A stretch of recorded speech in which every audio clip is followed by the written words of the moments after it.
拍摄。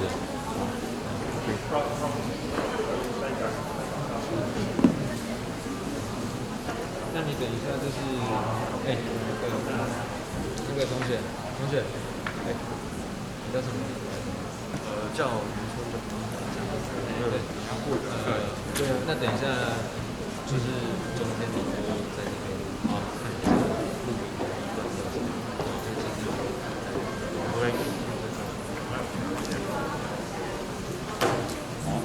，Hello, Sean. Are you work here today? Doing video. 你们两个会轮流。没有，这边开始，就交给他。对，我要回办公。Really? 你前面还有事情。你要回去办。你要回去办。需要帮忙。你会愿意？没关系，就是再说。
我们再次叮咛，如果在座的各位还没有帮我们填写那个防疫实名制登记的一个问卷，请帮我扫描一下这个 QR code， 这个是我们实名制登记的一个连结网站。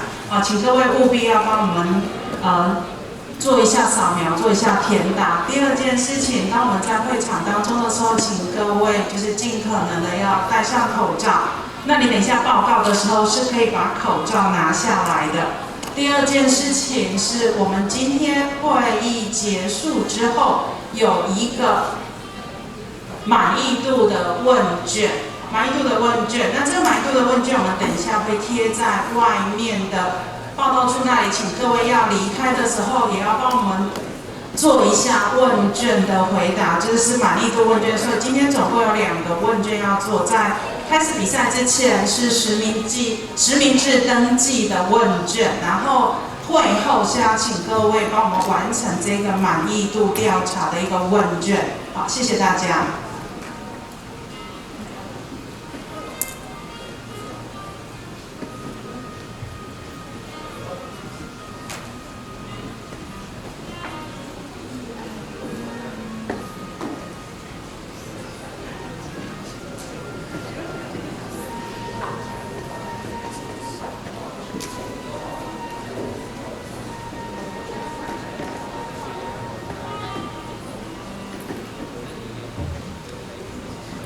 Good afternoon, everybody.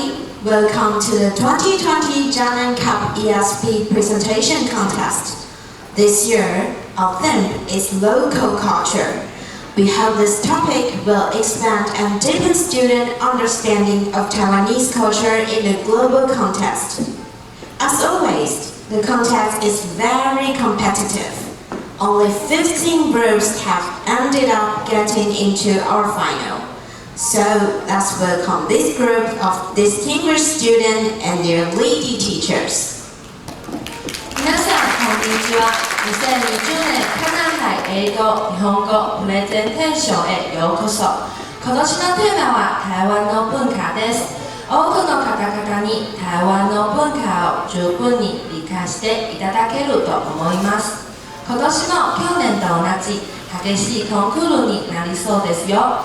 皆さんのコンクール参加を大いに歓迎いたします。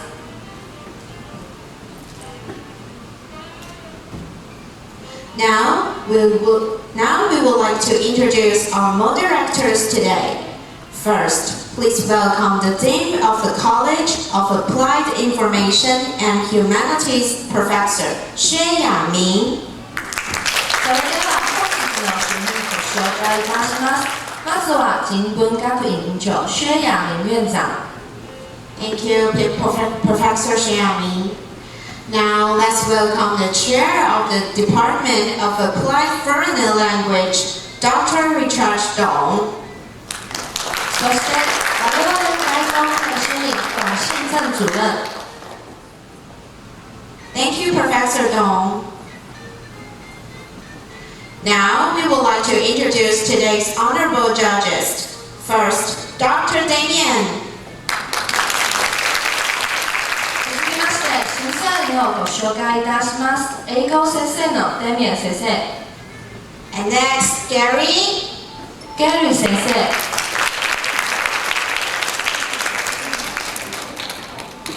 And finally, our Japanese teacher, Hayashi Takeaki. 日本語先生の林武明先生。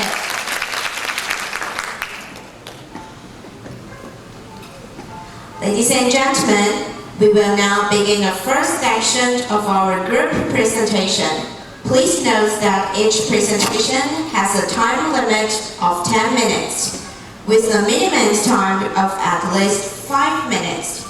You will hear the first reminder bells at 9 minutes. And we will ring the bells twice.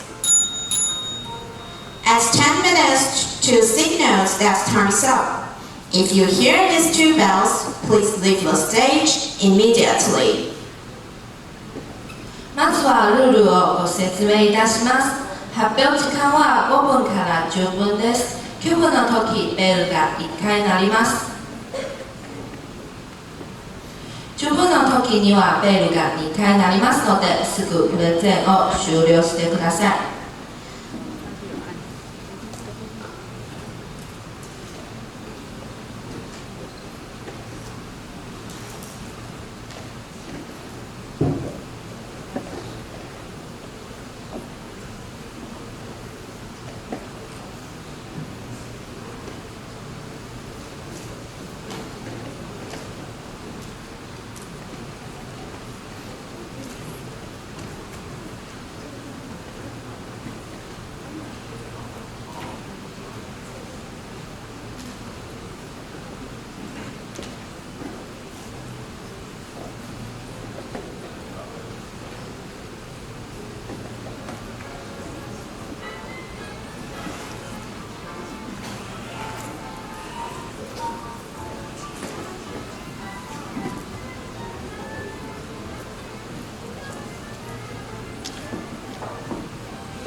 please welcome the Dean of the College of Applied Information and Humanities Professor Xue Yaming.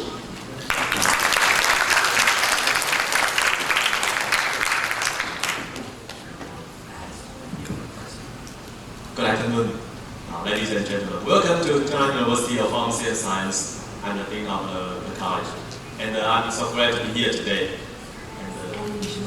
It's my pleasure to stand here in front of you and give an opening address to your English and Japanese presentation contest.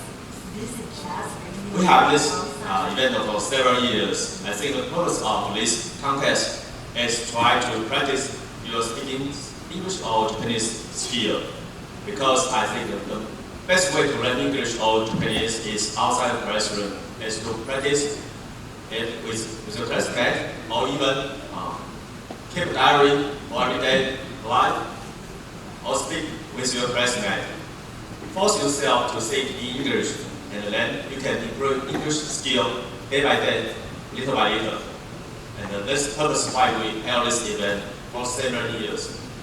And also, I always say to students, learning English is important, but we don't fully understand the importance of learning English, because we don't understand why. And until now, President Taiwan has launched a 20,000 bilingual national development project, and this project is trying to enhance people's ability to speak English, English ability. So I think there's plenty of jobs, English-related jobs ahead of you, and you don't need to worry about it. It's just to improve the English skill and listen now. And don't forget, Jiangnan University of Pharmacy and Science is your best choice. And we have beautiful campus and we have best qualified teachers for all of you to improve your English or even Japanese skill.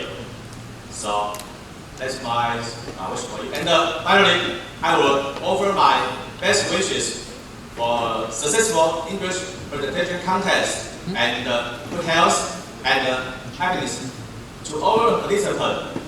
Thank you today. Thank you.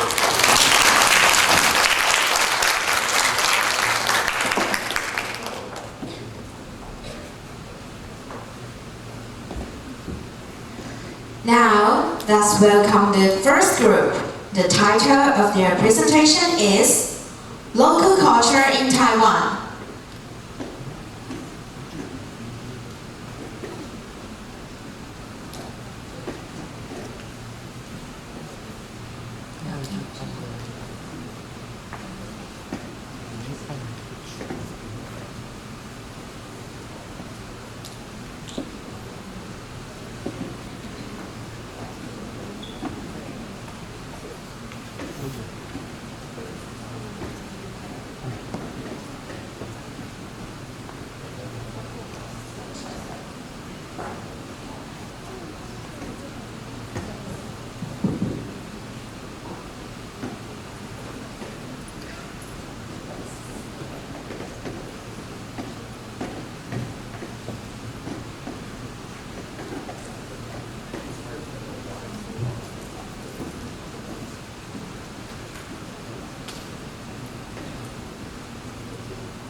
I'm Chris. Hey Natty, when I wake up this morning, I found that my ear was caught by something, but I don't know why. You used your finger to point at me last night, didn't you? Oh yeah, I remember that. My grandma had told me that story when I was a kid. It's a local culture in Taiwan, right? People who point at the moon will have their ear cut. You're right. This is also the main point we're going to talk about. What kinds of local culture do you know in Taiwan? This is our outline. Our presentation consists of 3 parts. Part 1, daily life. Part 2, tradition. These parts include temples, funerals, and numbers. Part 3, group. These parts include Aboriginal, Hakka, and Hokkien. Now, I'm going to start with daily life. In Taiwan, we cannot knock the ball. To all people, it means beggar. They think only beggar will knock the ball to ask for money.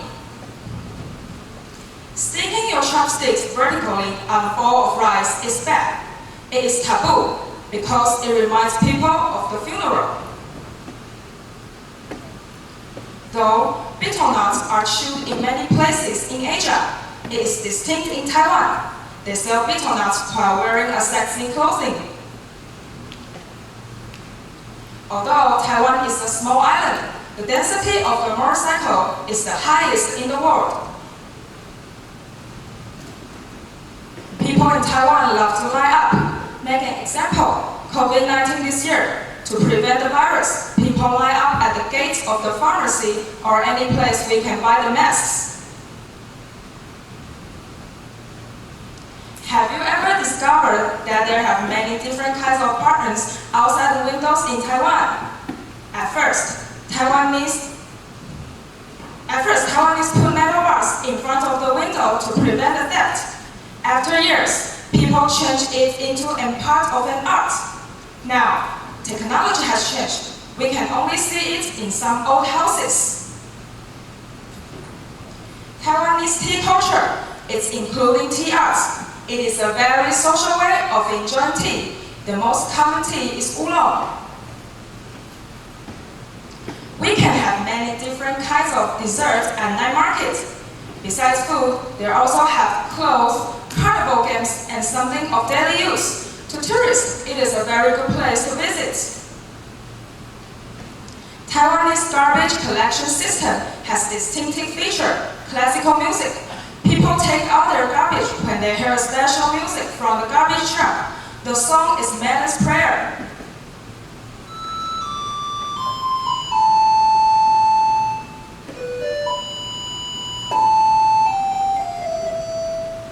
Students in elementary or secondary school have to do physical exercise to promote their health.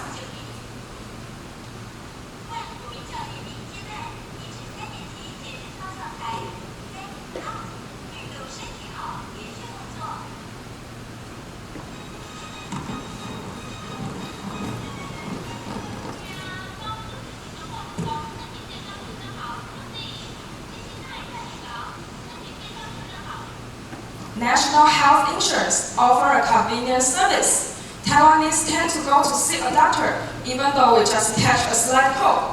A foreigner may just drink a hot herbal tea. On the other hand, in America, if we hospitalize half a day, we need to pay $1,000 US, and it is not including surgical fees. And it is far more expensive than that in Taiwan.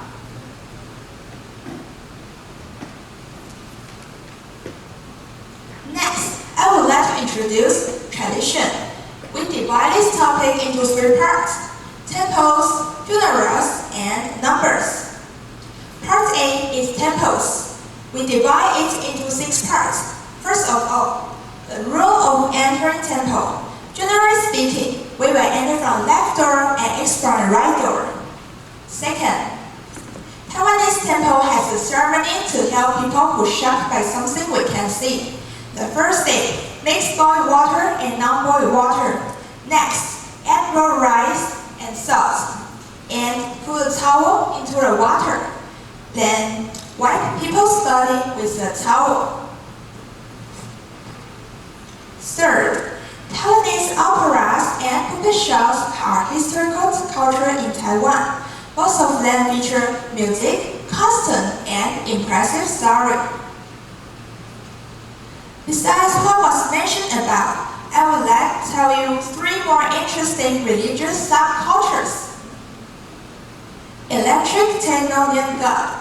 Its origin is that neon gods legalize days and dances with electronic music. It's an innovative culture in this generation. Jeep-pole dancer. Young girls dance on a jeep. You can see them in every religious festival. Electric flower cars. It is also a very common activity in Taiwan. It transforms the car into the stage, and actor can perform on the stage. Let's move on part B, funerals. There are 2 ceremonies of funerals that I want to share. The first ceremony is like professional mourners. As somebody dies, their family members will invite them to cry in the funerals if the dead have no children. Another ceremony is the rope ritual. It is a folk custom from Zhanghua. When people who committed suicide by hanging, the local would hold this ceremony to help them reincarnate. Its name comes from the rice dumplings rope because it describes the rope they used to commit suicide. The meaning of this name is to respect people who committed suicide. Part C, numbers. In the last part, I'm going to tell you some prohibition of odd numbers and even number. First of all, yang and in. Yang means odd numbers, such as 1, 3, or 5. It means even numbers, such as 2, 6, or 8. And there are some taboos of weddings, funerals, and pronunciation. For weddings, the amount of money in the red envelopes should be even numbers, such as $1,200 or $2,000, because odd numbers of money is used in funerals. For pronunciation, 4 means death in Taiwan, 3 means dispersion, so we less use these numbers in some activities. A small part of people are Aboriginal. Some people are Hakka and most people are Hokkien. First, Aboriginal. Along the country to a mountain, you can find 16 groups in Taiwan. Each of them have their own special tattoos and totems. Behind it usually has an old legend or meaning. For example, Pan people have a legend story. Once upon a time, there was a snake which was the king of the ground. As it grew older, it became short and fat. Then finally, it turned into an eagle, which was the king of the sky. Pan people create tattoos and totems for it to wish everything all the best. When it comes to Aboriginal, people usually associate it with their special ceremony. For example, Yami people have a flying fish festival. They will sing and dance to pray for the rich harvest. The Flying Fish Festival also implies the fact for the natural environments and sustainable ecological perceptions. Next, Hakka. They distribute in 3 places, including northwest, east, and south of Taiwan. After having a taste of their food, you may wonder why they are so salty. That's because they live in a poor place needing a lot of labor. To supplement the sweat they lose, they should eat food seasoned with salt and soy sauce. Hakka people are famous for another thing, frugal. This also reacts to their apparel. The style they have is simple and comfortable, and should be worn in any season at any age. Final, Hokkien. The style they have is salt and it has changed many ways of cooking after years. Unlike Hakka people, Hokko people's apparel is colorful and made from different materials due to people's class. People who come from different places have their own spatial tone. For example, in China, when we talk about plate, we will say Hua. In Taipei, they will say Pela. This is quite interesting when we talk to each other. In the end, all towns have a variety of cultures and thanks for your attention.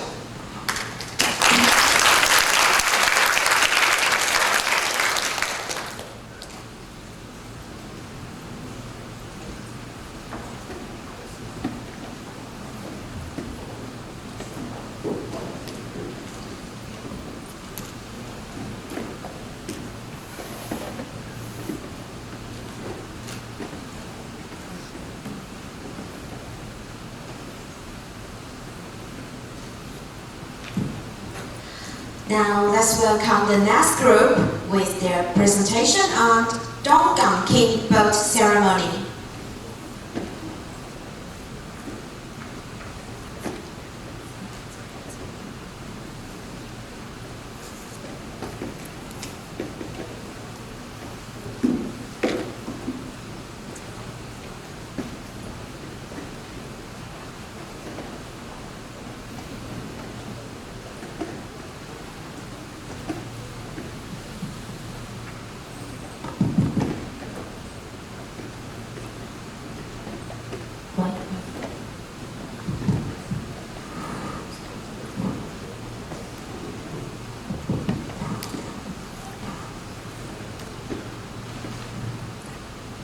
Good afternoon, everyone. My name is Diane. These are my teammates, Melody, Catherine, Rebecca. Today, we're going to talk about a special festival in Taiwan, Donggang King Boat Ceremony. This is our content. We gather all the information and divide it into 5 parts. Each part is introduction, historical origin, ceremony procedure, taboos, and our conclusion.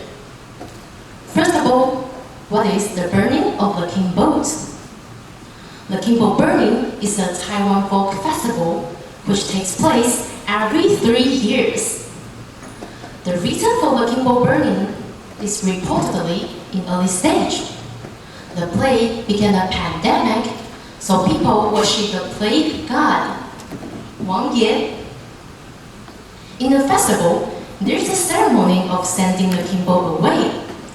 And it's also a symbol that the plague can go with the boat. In 1857, the first burning ceremony of the king boat was to prevent the boat from drifting elsewhere and causing disasters. It's been a history for 200 years.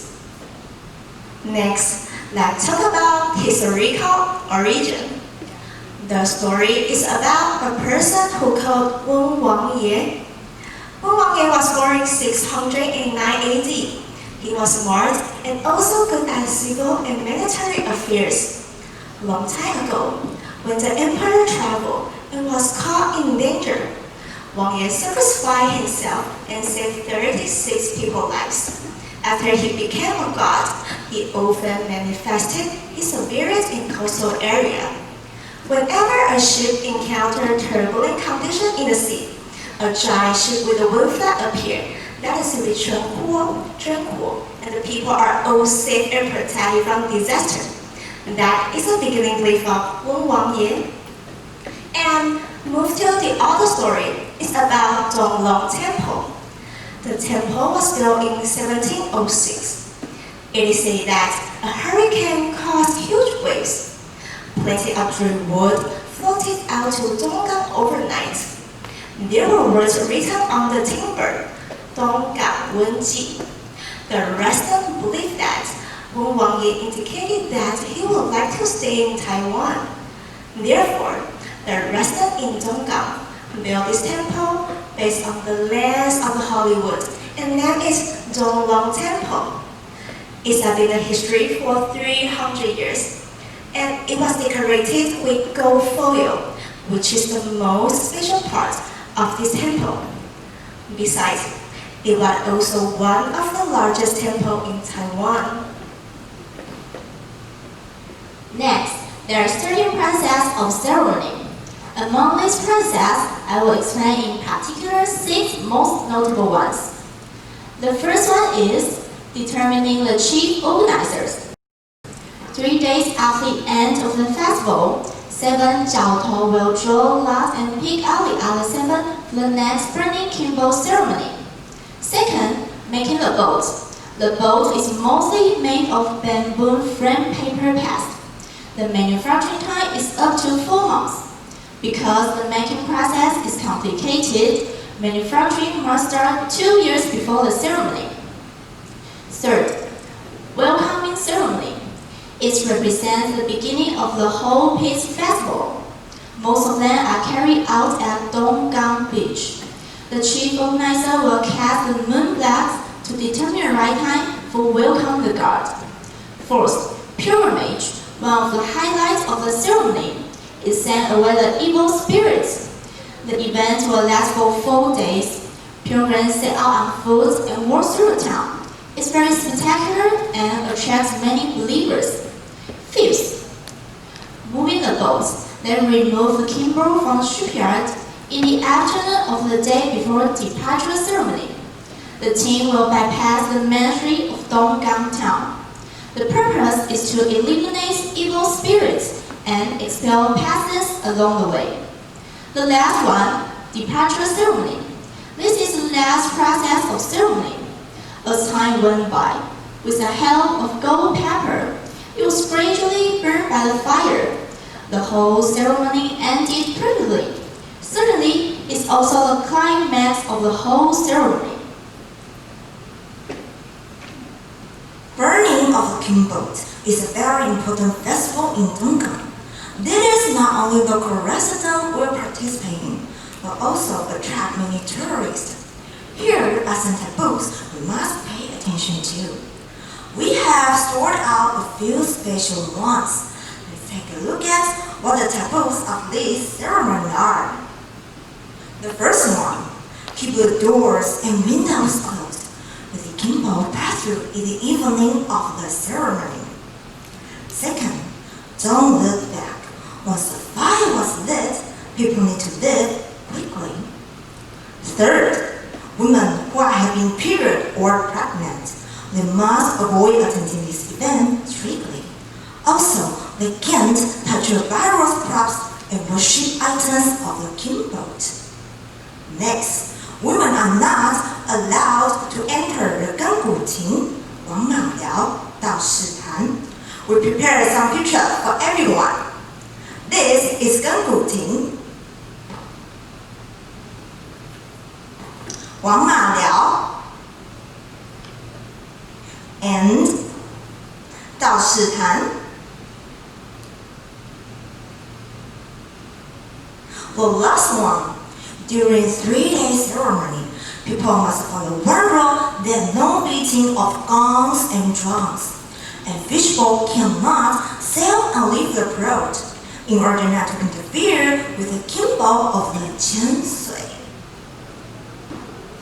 For our conclusion, kimbo has become the representative of Donggang, so it brings extreme economic benefits. It promotes not only local tourism, but also local industry, like fishery. The government assists the transformation of traditional fishing village into tourist fishing town.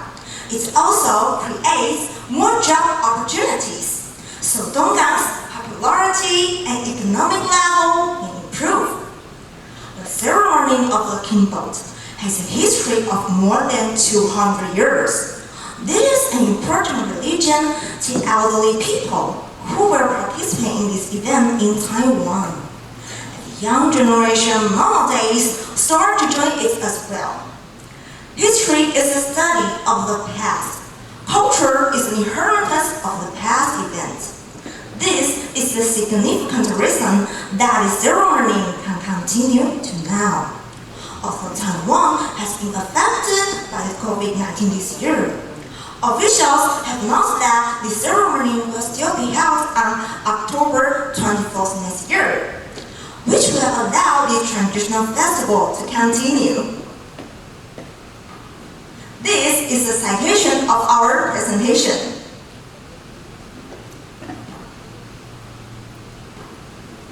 Thanks for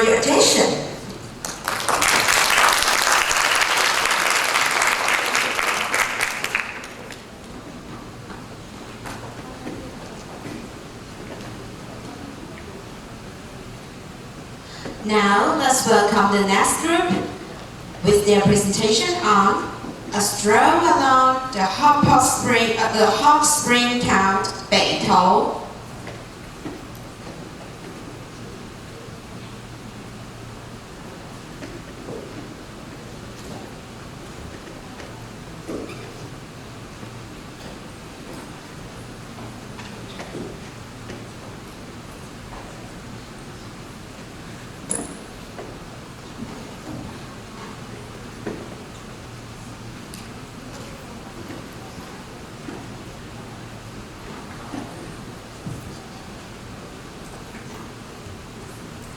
Good afternoon. We are from Taipei Municipal Fuxing High School, and we feel so honored to be on this stage. And today, we're going to give you a presentation about the surrounding of our school, Beito. I'm Zhen Jia. I'm going to tell about hot spring powder soap and traditional snacks of Beito. My name is Huang Zihao. I will talk about Beito culture and creativity and introduce silver cake. My name is Xin Yuqian. Later, I will talk about the traditional craft of Beito. My name is Jing Yuwen, and I will be introduced the special dish and fruits. My name is Huo Jiajun, and we will be introducing to you the history of Beito. First, I will be introducing 3 different topics to you. First, Beito is also known as the Town of Witches. The building on this slide is called the Kaidakala Culture Center. This building is located in Taipei City, Beito District, Zhongshan Road, number 3. This building features many collections, artifacts, and information related to the Pingpu clan. For example, did you know that they are also called the Plain Aboriginals and how they lived in lowland regions? Following is the illustration of Beito's hot spring history. This building is the Hot Spring Museum. This building is located in Beito District on Zhongshan Road. This building is special due to the fact that it is made out of 2 different architectural styles, Japanese and European.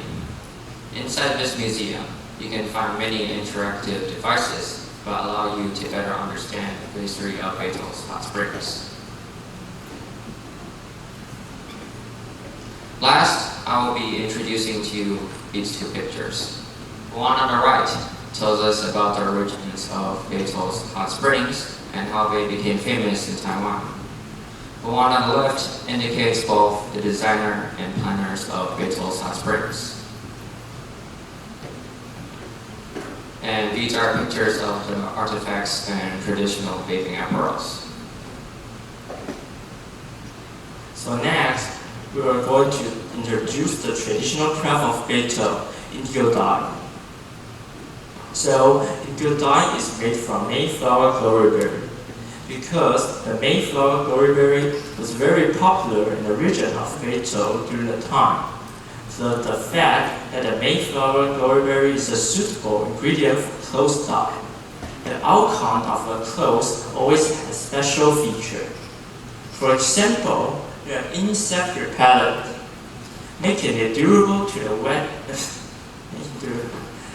The second feature is that moist-proof, making it durable to the wet atmosphere.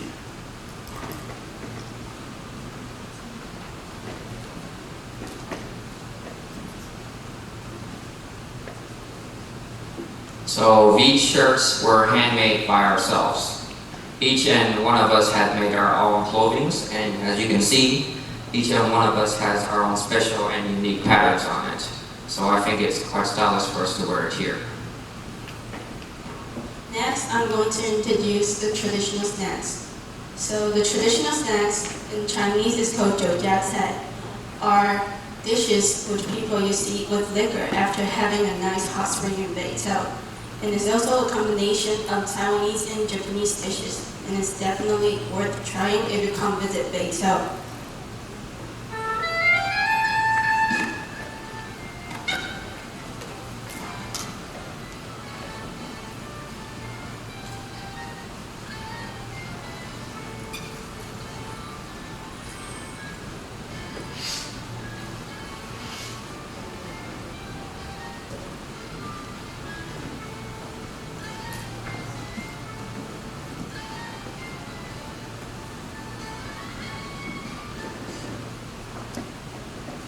our school also has a course of traditional snacks.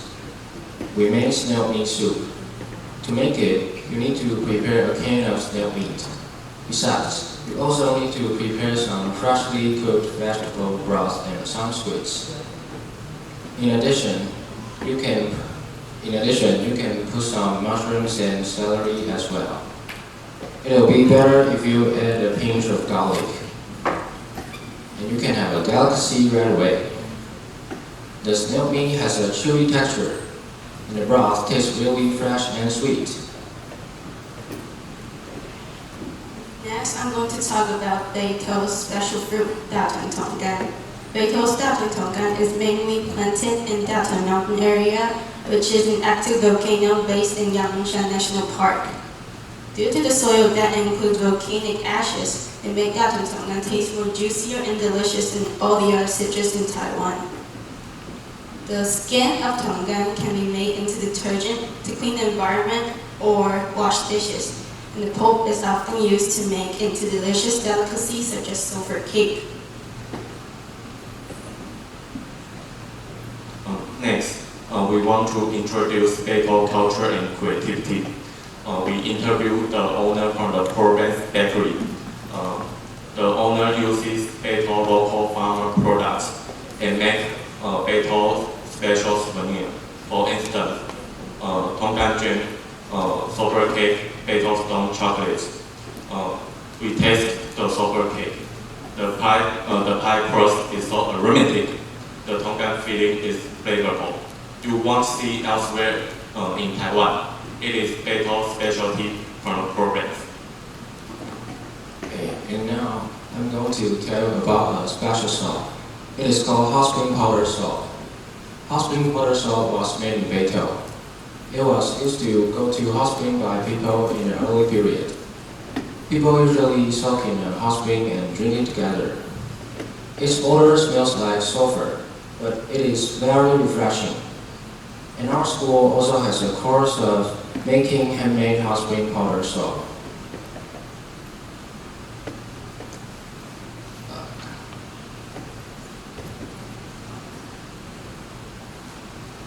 Teacher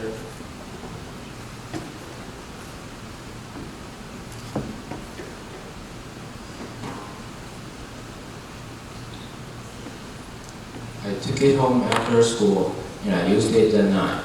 It was really good, as the teacher said.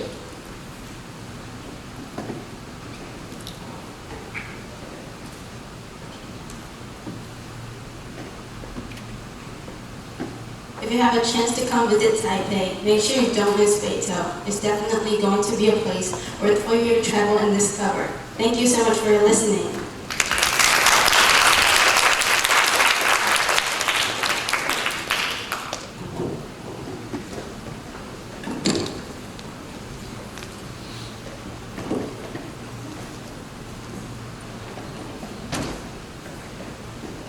Now let's welcome the next group with their presentation on In a Town, See, in This We Believe.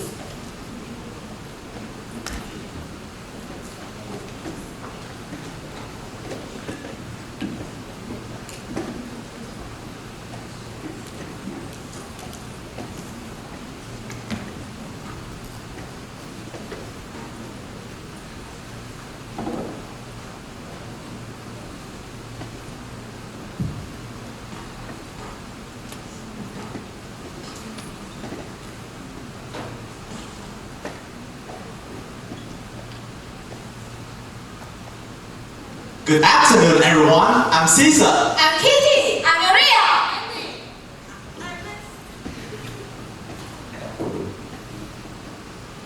I'm Mandy. I'm Mandy. Hey, I have watched the trendy movie, How to Train Your Dragon. There's a detail in this movie that I'm curious about. Why can Shu's figure had a snake? Actually, the snake you mentioned is a sea serpent named Yomuganda, which means huge monsters in Norse mythology. Then, why do they put the statue of a serpent in front of their boat?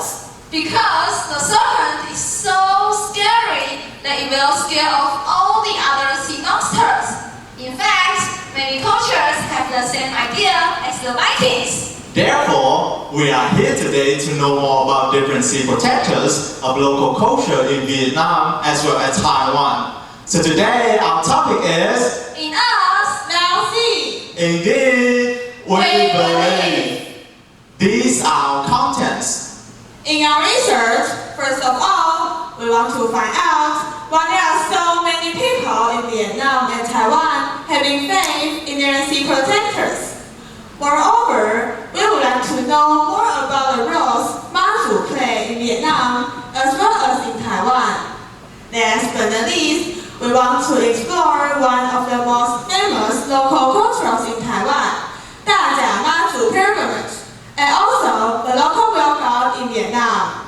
I am a Vietnamese, and I've been here for 4 years. When it comes to the local culture here in Taiwan, what impressed me most is Mazu, because in Vietnam, we also have the same sea protector called Thiên Hảo, which is actually Mazu in Taiwan. Wow, you have Mazu in Vietnam too. In Taiwan, Mazu is widely worshipped by the seafaring Chinese and is believed to keep lost at sea safe. I know. Our interests, I've done a lot of research on the culture. The story behind her is also very touching. Really? Would you like to share with us? Sure. Mazu's real name was Lin Mo Niang. At the age of 19, seeing her father and brothers were in danger at sea during a terrible storm, Mo Niang closed her eyes, praying for them in the hope of saving them from the danger. Her father and one of her brothers successfully returned in the end. However, much to her regret, she failed to save the other brother back. She was therefore unwilling to get married all her life to keep her family company and died at the age of 28. But after her death, people often saw some miracles and many people were saved, which people were deeply convinced that Mo Niang had been watching over them. Since then, Chinese sailors and mariners have started to worship her as Mazu, for they believe that her spirit will protect them on their journey. One of the most famous temples in Taiwan dedicated to her is the Zhenlan Gong, a temple in Daja. I've been there several times. Upon entering a temple dedicated to her, she is famous for her flat-bearded princess and is usually dressed in red. Her two guardians protecting her from the left and right, Thousand Mile Eyes or Qian Li Ye, as well as Wing Ear or Shun Feng Er. What's more, in order to worship her, every year, the Mazu idol is carried by followers for over 400 kilometers from Dajia district of Taichung, Xiao to Jianghua, then to Yunlin, Jiayi, and back, which is called Mazu pilgrimage, one of the largest folk religious traditions in Taiwan, and has been practiced for over 200 years. Along the way, followers are able to receive not only a blessing from Mazu, but the inner peace as well as interpersonal connection and support from people, making the people in Taiwan closer to each other. Caesar, what about you? Is there anything like Mazu pilgrimage in Vietnam? Yes, we do, but it's not Mazu that we carry, but another animal god, whales. Whales? Yes, see, the fishing industry is very important in Vietnam. It comes as no surprise that Vietnamese fishermen look to sources of protection while at sea. Animals also play a huge role in Vietnam, one of which is the whale, which is said to save a lot of fishermen at sea and therefore is believed to be a god fish called cá ong in Vietnamese. Right, that's why the Vietnamese do not hunt whales. Legend has it that the worship of whales is believed to date back to 17th century.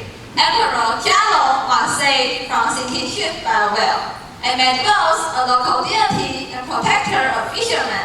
Since then, Vietnam locals have symbolically picked up the whale god from the sea, and and paraded in through the city to Tang Temple to commemorate the whales, which is known as Whale Festival in Vietnam.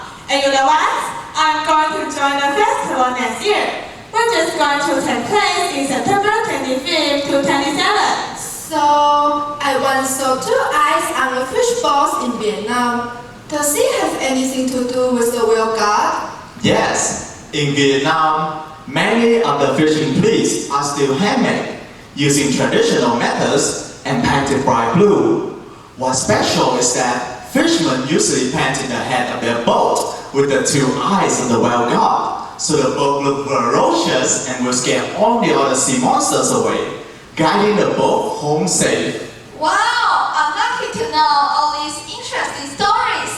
Actually, there are still many gods to protect those at sea in different parts of the world, such as Abyss in Japan, Varuna in India, and Poseidon in Greece. They all have their own cultural values and could be recognized to each country as they are precious treasures passed down by our ancestors.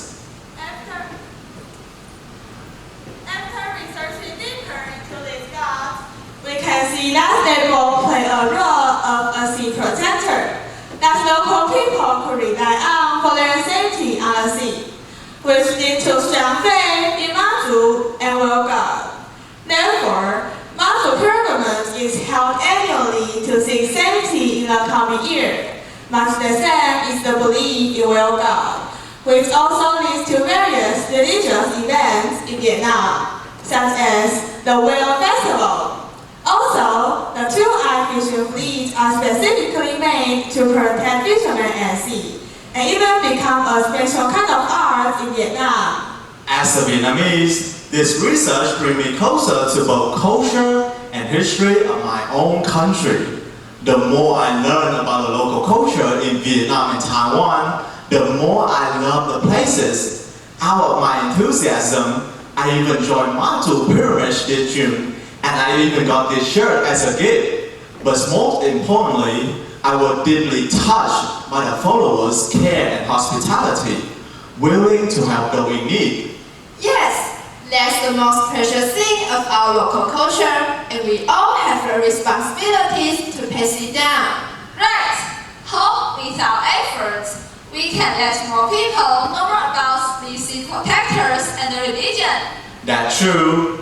No matter where we are, no matter where we're from, as long as we respect and have faith in ourselves as well as God, even though we cannot see them, we can still feel them around, watching over us. These are our references. Thank you.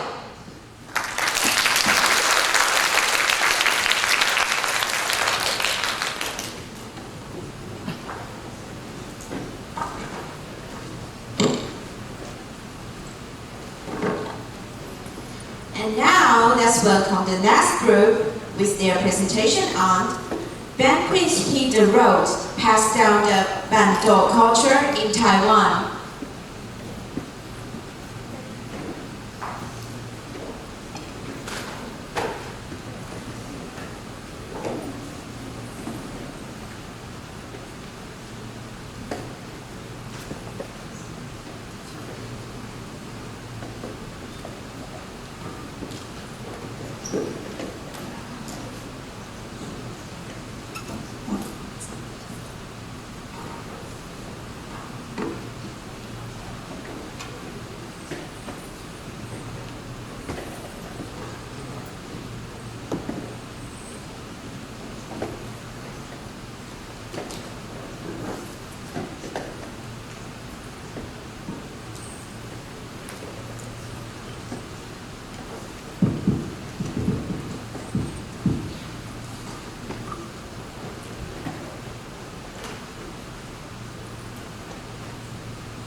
understand the dish very well.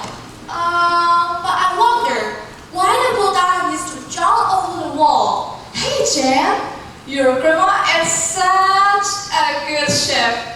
How long did it take her to prepare for all this? Oh, it really takes a lot of acres to hold a roadside banquet. Sometimes I serve her assistant. Len, you must know a lot about roadside banquets. Can you share what you know with us? Of course. So today, our topic is Banquets Hit the Road. Pass down the banquet culture in Taiwan. The roadside banquet, also known as bande, is a banquet culture unique to Taiwan. For occasions such as childbirth, to weddings, to the death of loved ones, we hold corresponding banquets. And this is our online. We will begin with our motivation. Technological developments bring convenience to our lives, but they also reduce the amount of time people sitting face to face with our friends and family for a meal. The only times that we unite with them are probably important occasions, which are usually held in the form of roadside banquets. But this important Taiwanese culture is gradually fading. So, we hope to understand the history and the features of this culture, make a SWOT analysis based on the information, and bring up some suggestions to help it see down. To further understand this culture, let's start from its histories.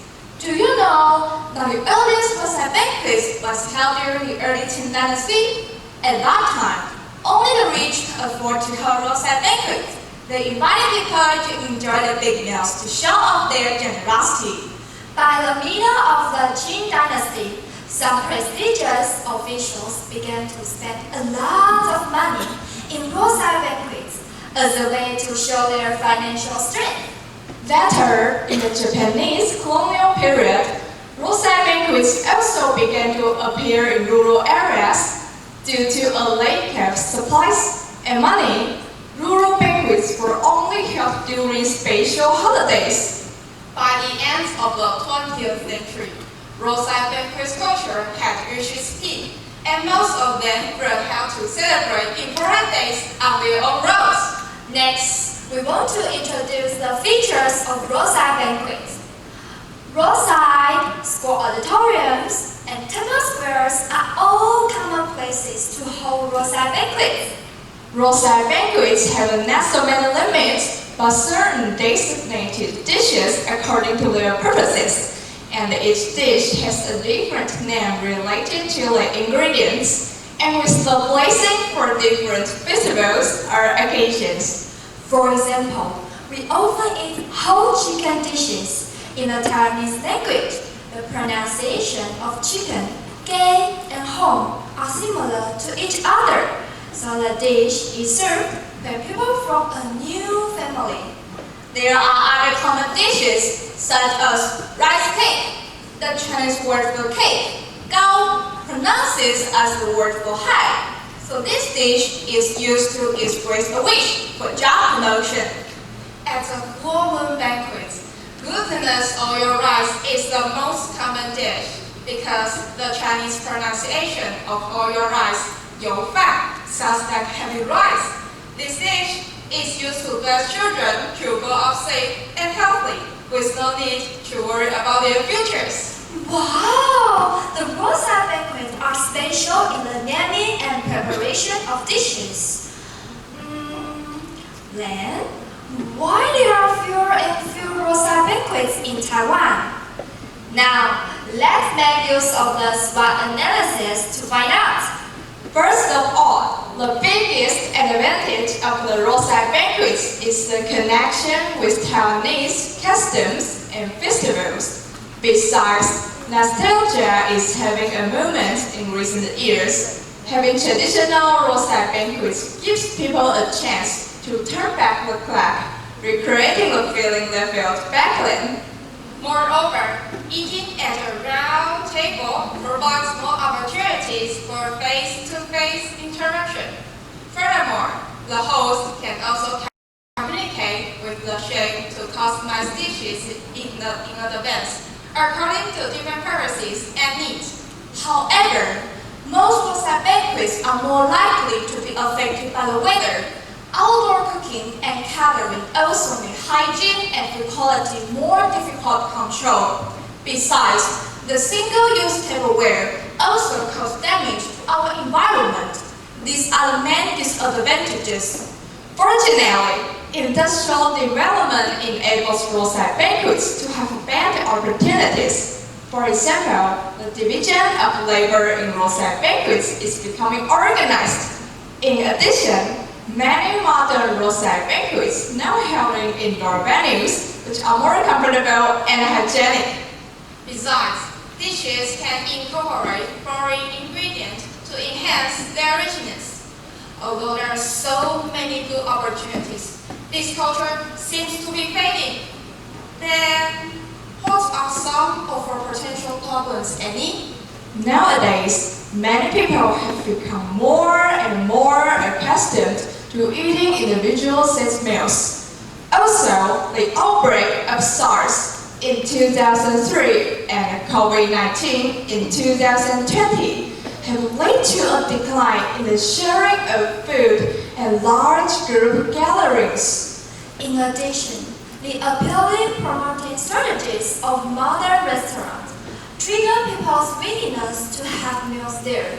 This all led to a decrease of frequency for people to hold traditional roadside banquets.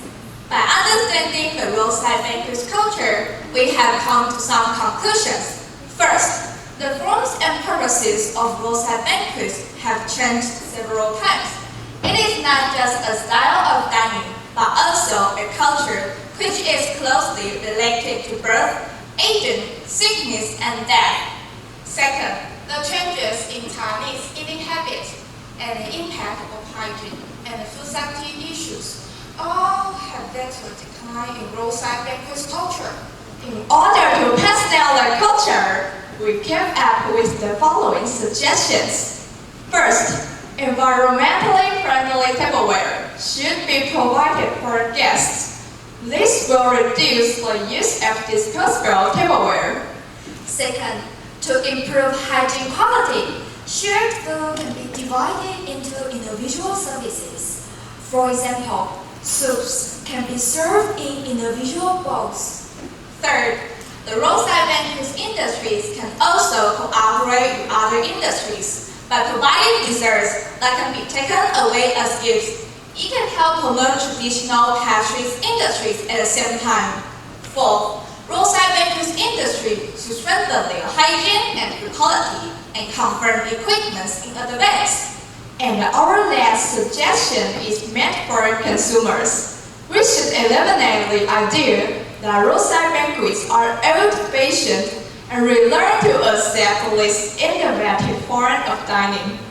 Combine the features of a variety of delicacies and a lively atmosphere with hygiene and customization.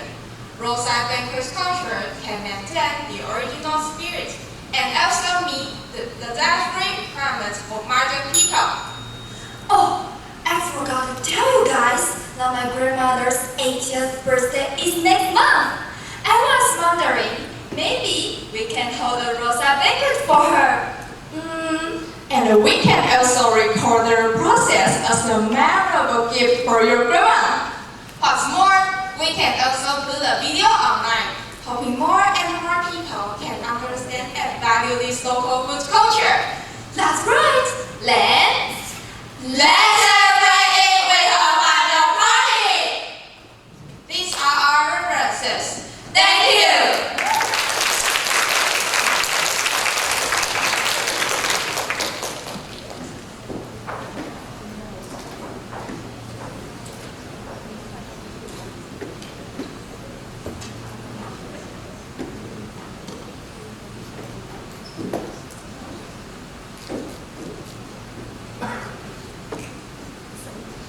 That concludes our first sections. We will now have a short break of 5 minutes. Please feel free to enjoy the snack and tea outside.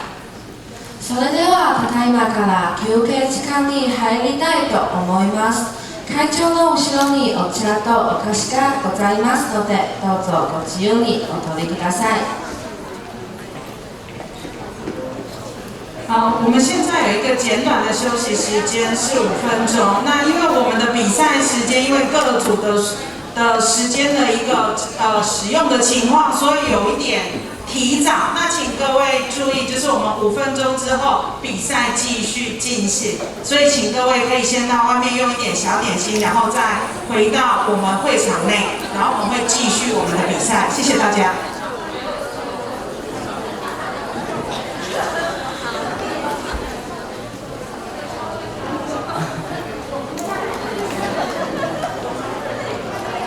我们1点55再接续第2个 session 的比赛。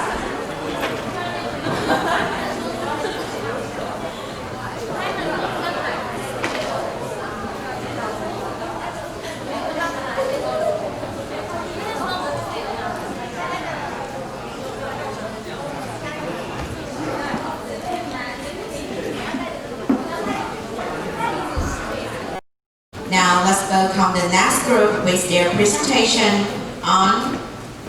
それでは第2部を始めさせていただきます。第6番の皆さん、どうぞ。伝統行事、簡単や。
審査員の皆さん、先生の方々、そして皆さん、こんにちは。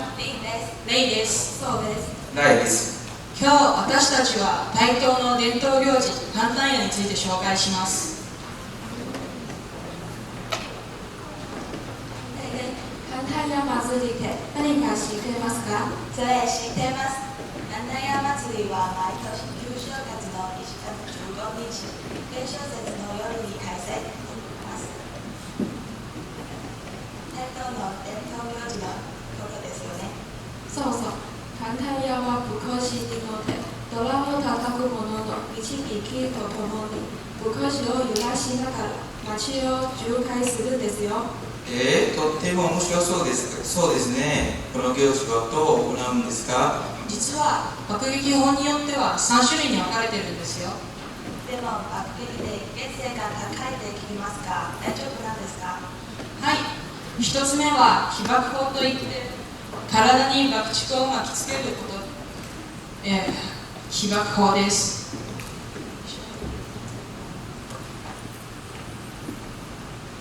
この方法は非常に珍しく、危険性が高いので重要なイベントがあるときにしか行われません。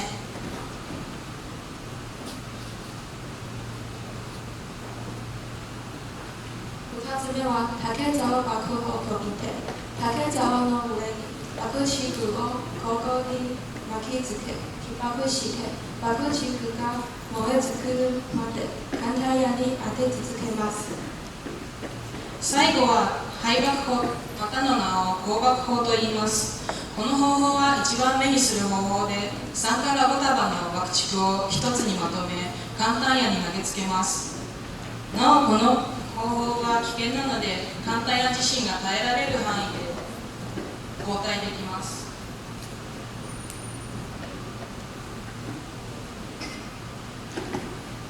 時には簡単矢の身代わりたちが全員武甲子に立ちながら、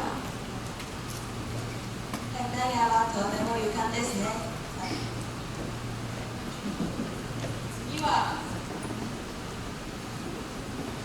簡単矢祭りのイベントと由来について紹介します。まずは準備について紹介します。神の降臨儀式、武甲子の整理、兵士頼み、最後に終え占いで心臓暗示の儀式を終え、三世とそかで祀ったら準備は完了です。次は簡単矢の巡回爆撃についてお話しします。このイベントの一番の目玉、巡回爆撃は2つに分かれており、正体と巡回に分かれてあります。一方、正体爆撃は商店が店舗に事前登録し、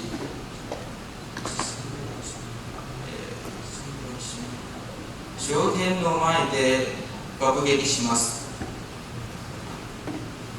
お次は留学生の体験合宿です。旧正月の15日の午後に、世界中から街道へ来た留学生に簡単矢へ勤めさせ、爆撃を体験してもらいます。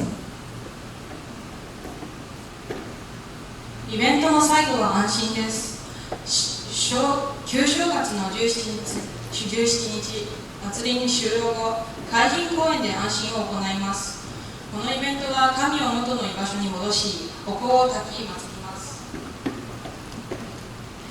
映画簡単では、この節をもとに、ちぎりを結んだ兄弟2人の愛、憎しみ、怒り、傷つき、食材の物語となっております。次は簡単クッキーについて紹介します。旧小説でなくても、アイドルでは簡単クッキーがいつでも買えます。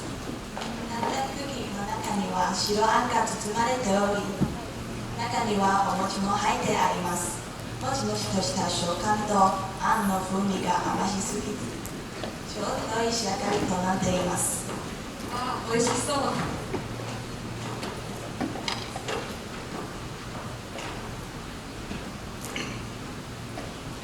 最後に簡単矢の衣装について紹介します。簡単矢の服装は伝統に従い、首元には原種輪がかけており、頭の布は黄色く、上裸に赤い半ズボン、村下で鼻と口を覆い、綿で耳を塞ぎます。手にはカジュマルの刃のついた枝を持ち、爆撃による爆竹が体に当たることや煙でむせることを防ぎます。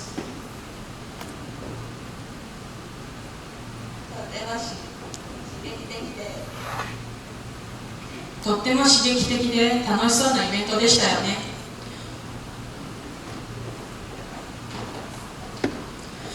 ありがとうございました。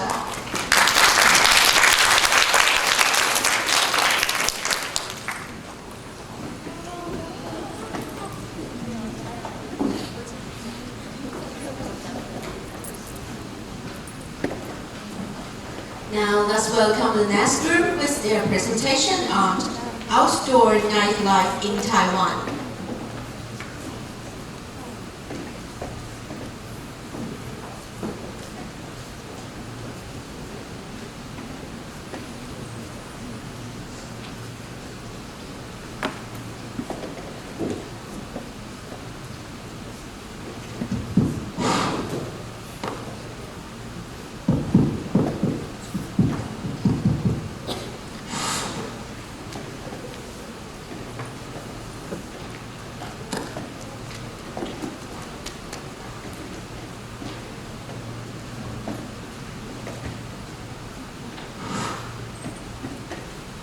Good afternoon, ladies and gentlemen.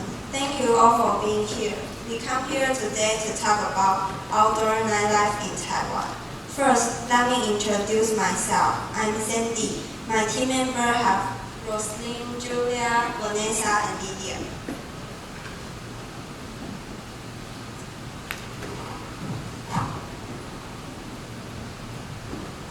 Okay, let's get started.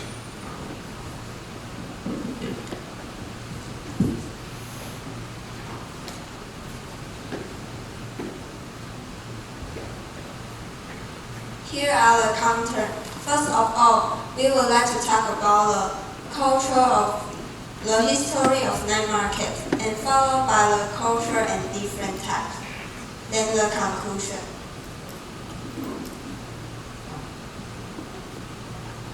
Let's move on to the first part, the preface of Taiwanese food culture and the relationship with the local line and specialty. There are many types of snacks in Taiwan's night markets. Night market has become very important in Taiwan. The next part, we will talk about the history of night markets. Taiwan's night market was the first developed when the temple fair was most crowded. It started from the open space of Tianno Temple in Qijing. It has more than 100-year history. There were gradually followed by the gathering of food stands. The night market was the main place for the temple fair was most crowded. It started from the open space of the Tianno Temple in schools. Next, we'll talk about its culture.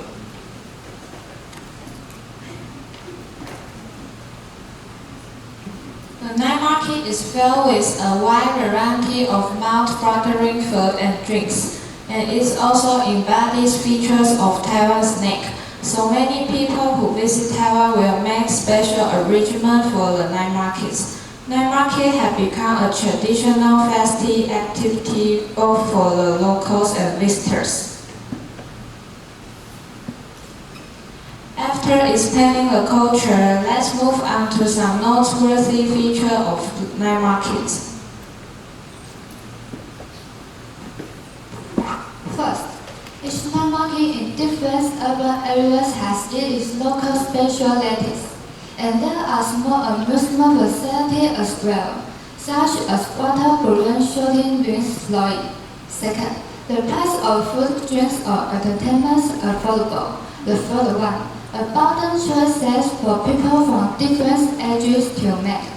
So eating and having fun has become the biggest feature of the night markets. Taiwan night market divided into two types. One is Disney's district.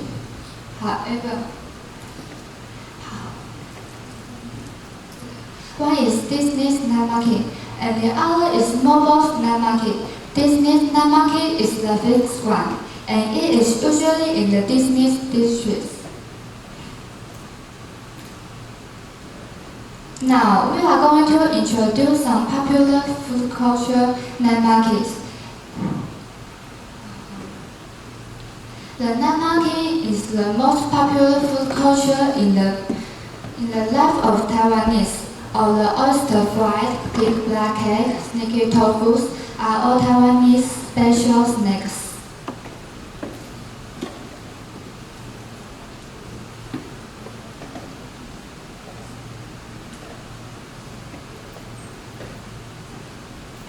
It shows the top 3 various night market for tourists in Taiwan. The first is Shili Night Market in the north. The consumers are mainly students from nearby schools, so the price is quite fair.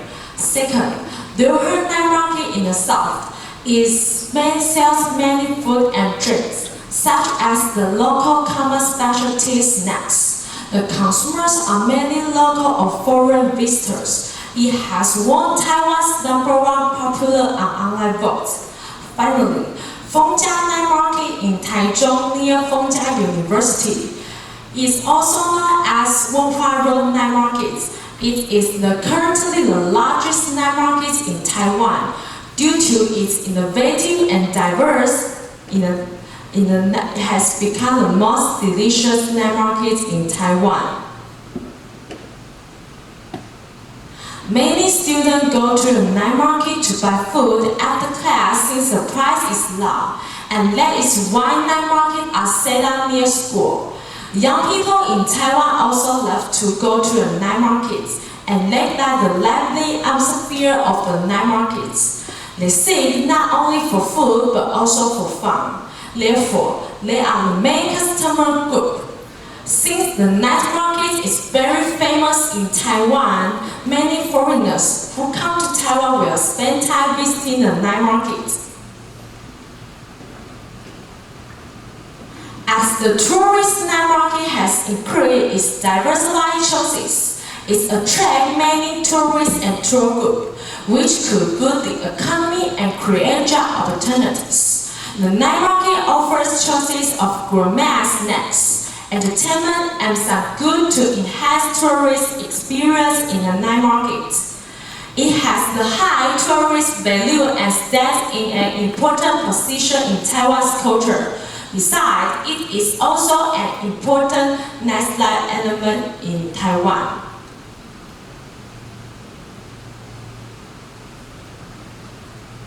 This is all for our presentation. Thanks for listening.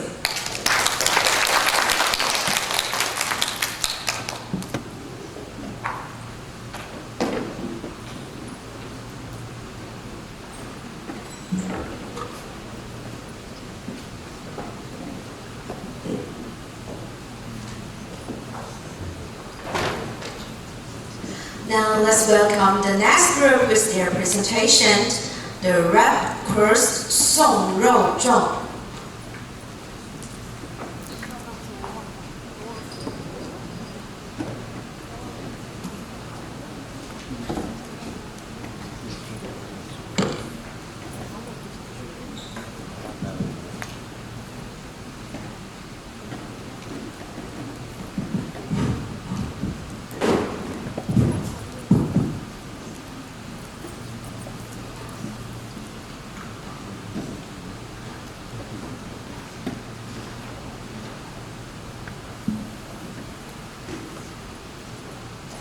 Good afternoon, ladies and gentlemen. We are honored to participate in this competition. Our topic today is the local culture of Taiwan, Song Rou Zhong. First of all, let me introduce our team members. I'm Sonia. This is Sasha, Brian, and Mina. Here are 5 parts in our presentation. We will give you a clear overview of the customs, based on its background, origin, process, and some taboos. We hope you can understand the culture of Song Rou Zhong through our introduction and avoid breaking those taboos when you encounter with these customs. I wonder if anyone here has ever heard of the culture of Song Rou Zhong. Well, people usually think the rice dumpling in Dragon Boat Festival when they hear the word 肉粽子, but it is actually one of the funeral customs in central Taiwan.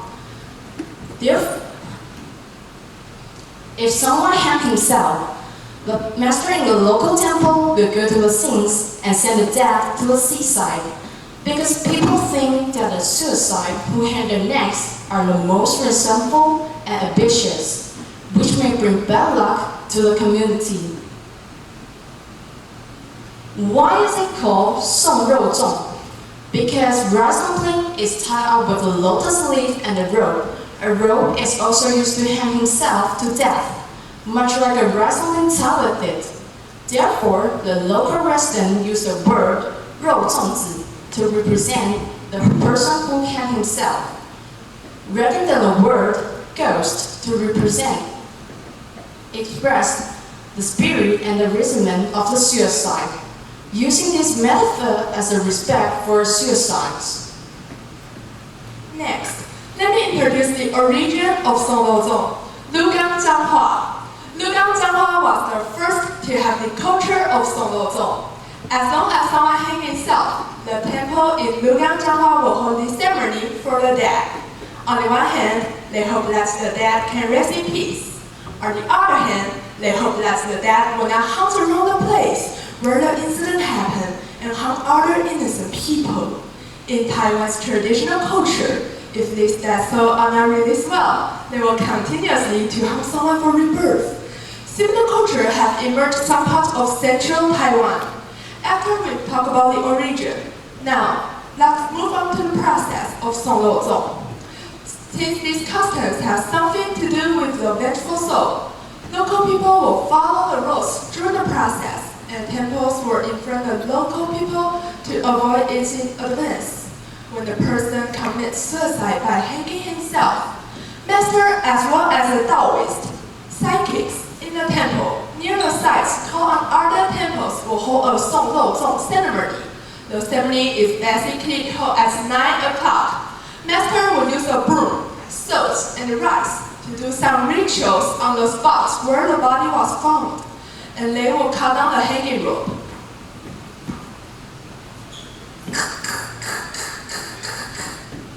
And untie it. As a way to set free the soul. In addition, they will get a living creature, such as a dog or chicken, for the suicide soul to possess. With all the things, they will walk to the seaside.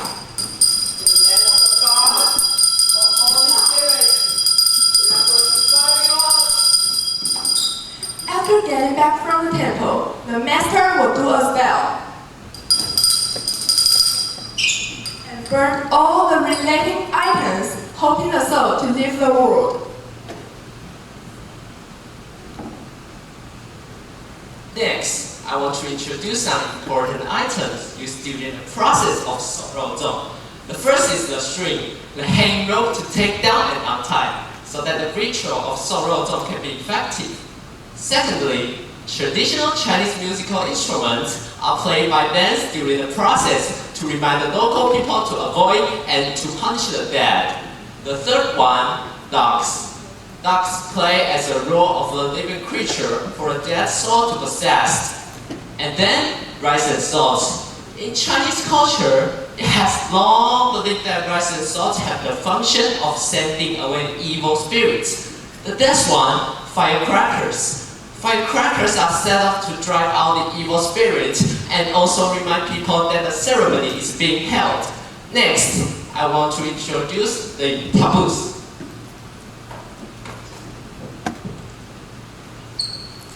Taboos.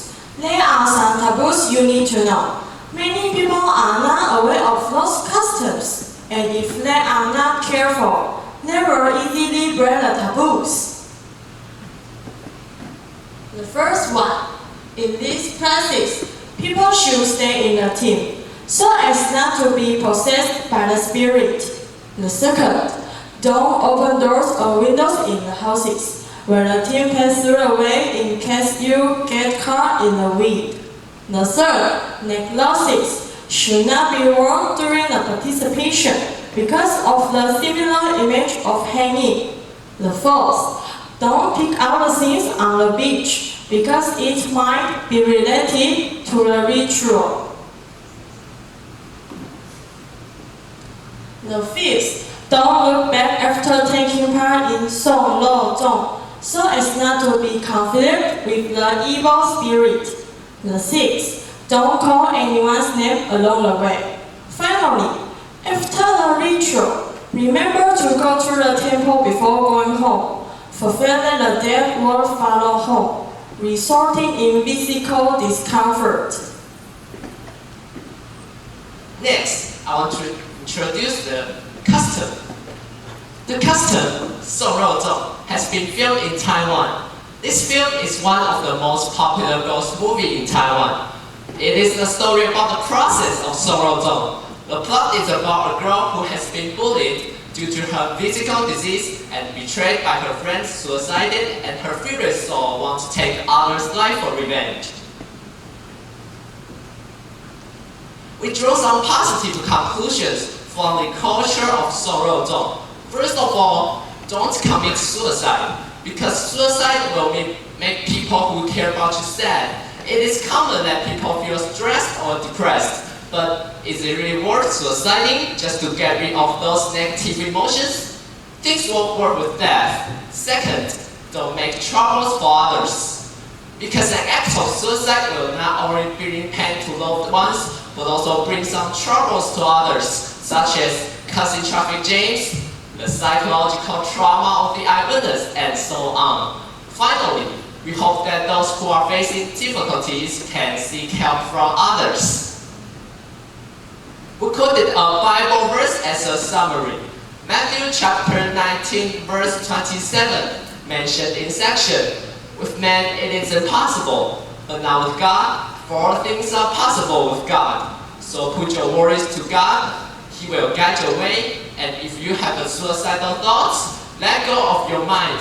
You have a bright future waiting for you. Have a great time and thank you for listening."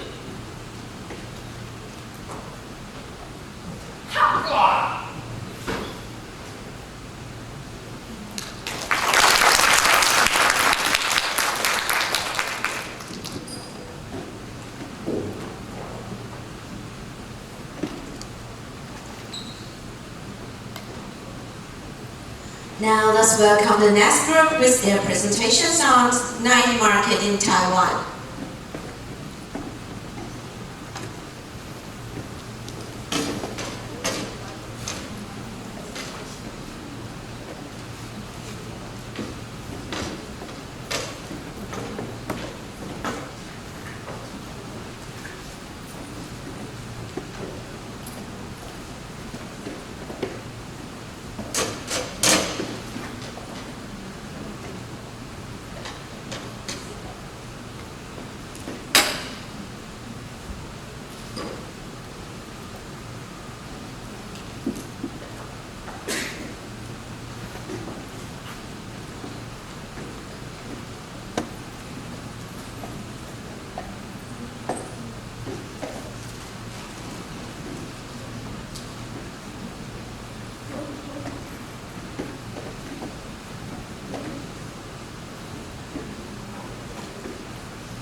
Good afternoon, everyone. The history of leather markets could be traced back to Tang Dynasty. In the past, the food court only opened on special occasions, such as the Lantern Festival. The evening would then provide posters or local tourists for convenience, forming a blueprint of leather markets. At 4 night markets in Taiwan. The earliest night markets was in Dadaocheng. In the early days, selling necessities were the major merchandise at the markets. With the further formation of periodic regular food court, the residents found the habit of relaxation. Following this trend, the vendors therefore increased their diverse products. 3 famous night markets brought us to sales in Taiwan, namely Shilin night markets in Taipei, Fengjia night markets in Taichung, and the Liuhe night markets in Kaohsiung, respectively. Will be taken a deeper look. In Taipei, Shilin market is the biggest one, which opened from 11 p.m. to 2 a.m. Besides, in 2018, according to the OpenView, Taiwan top 10 night markets surveyed on the internet, Shilin night markets was ranked the first place, discussed most by internet users. Turning to the recurring market for the year, small buyers in large bulk and mega stores are going to good interviews.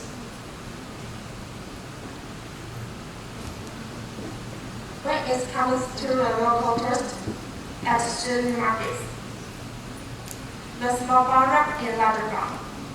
And it's right, the dish you can sneeze. It's a unique snack, better from the Chen Qingchang. At first, translated a store at shilling markets to sell the unusual shortcake from his hometown. Soon his friend who made pancakes joined him. 3 years later, they merged a small shortcake and a larger pancake. The small bun wrapped in larger bun. Fill there with sweet and salty taste. As for another legendary element at shilling market, Eugene will further talk about medicine street groups. In winter, medicine still will be a best choice you can find at Shilin market.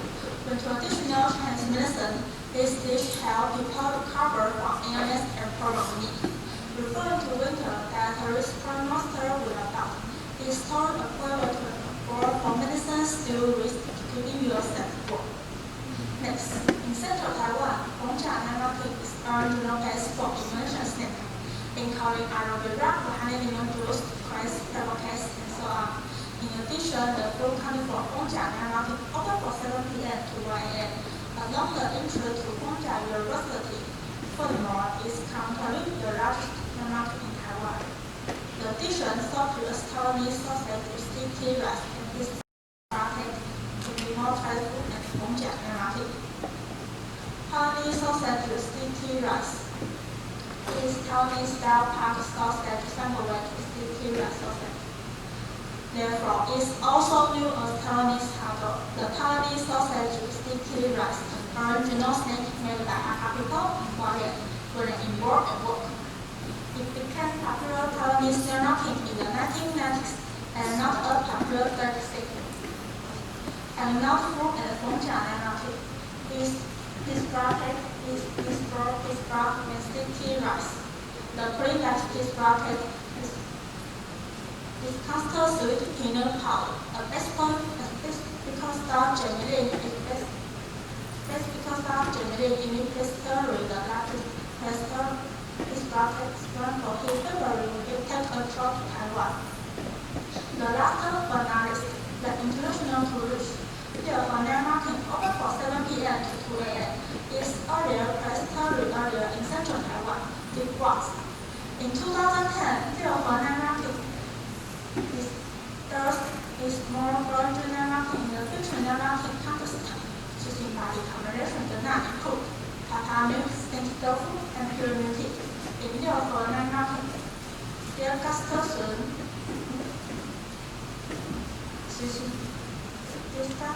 now they welcome you to Tibet to tell you more teach their dish.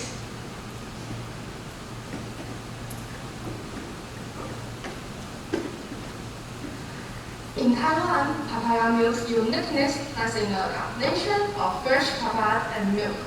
At first glance, it doesn't sound all that impressive until you realize the two ingredients thrive in vastly different environments.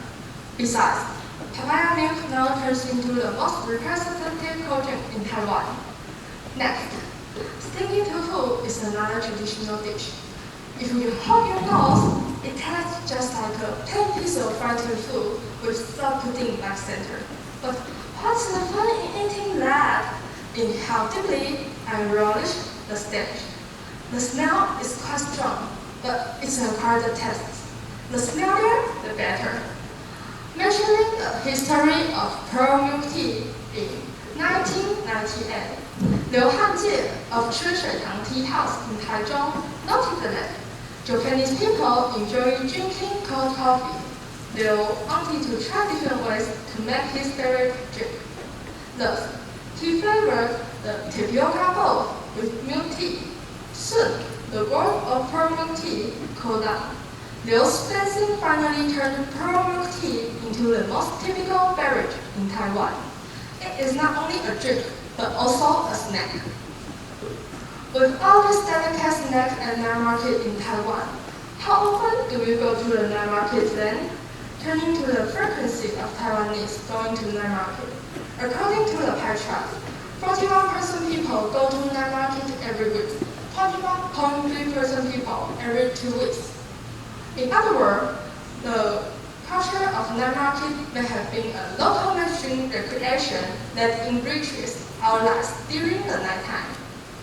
In summary, the specialists at night market take traditional Taiwanese dishes to the next level. Moreover, night market also stands on sitting around department stores at night. Apart from the food to enjoy, there are even groceries to purchase and games to play. The culture provides us not merely local treats, but various options for Taiwanese non-casual life. The culture of night market may have been the best way.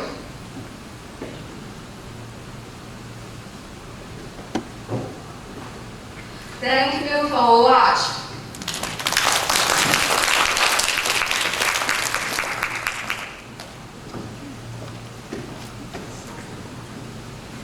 Now let's welcome the next group with their presentations on A Trace of Europe, a visit to Dadaocheng buildings.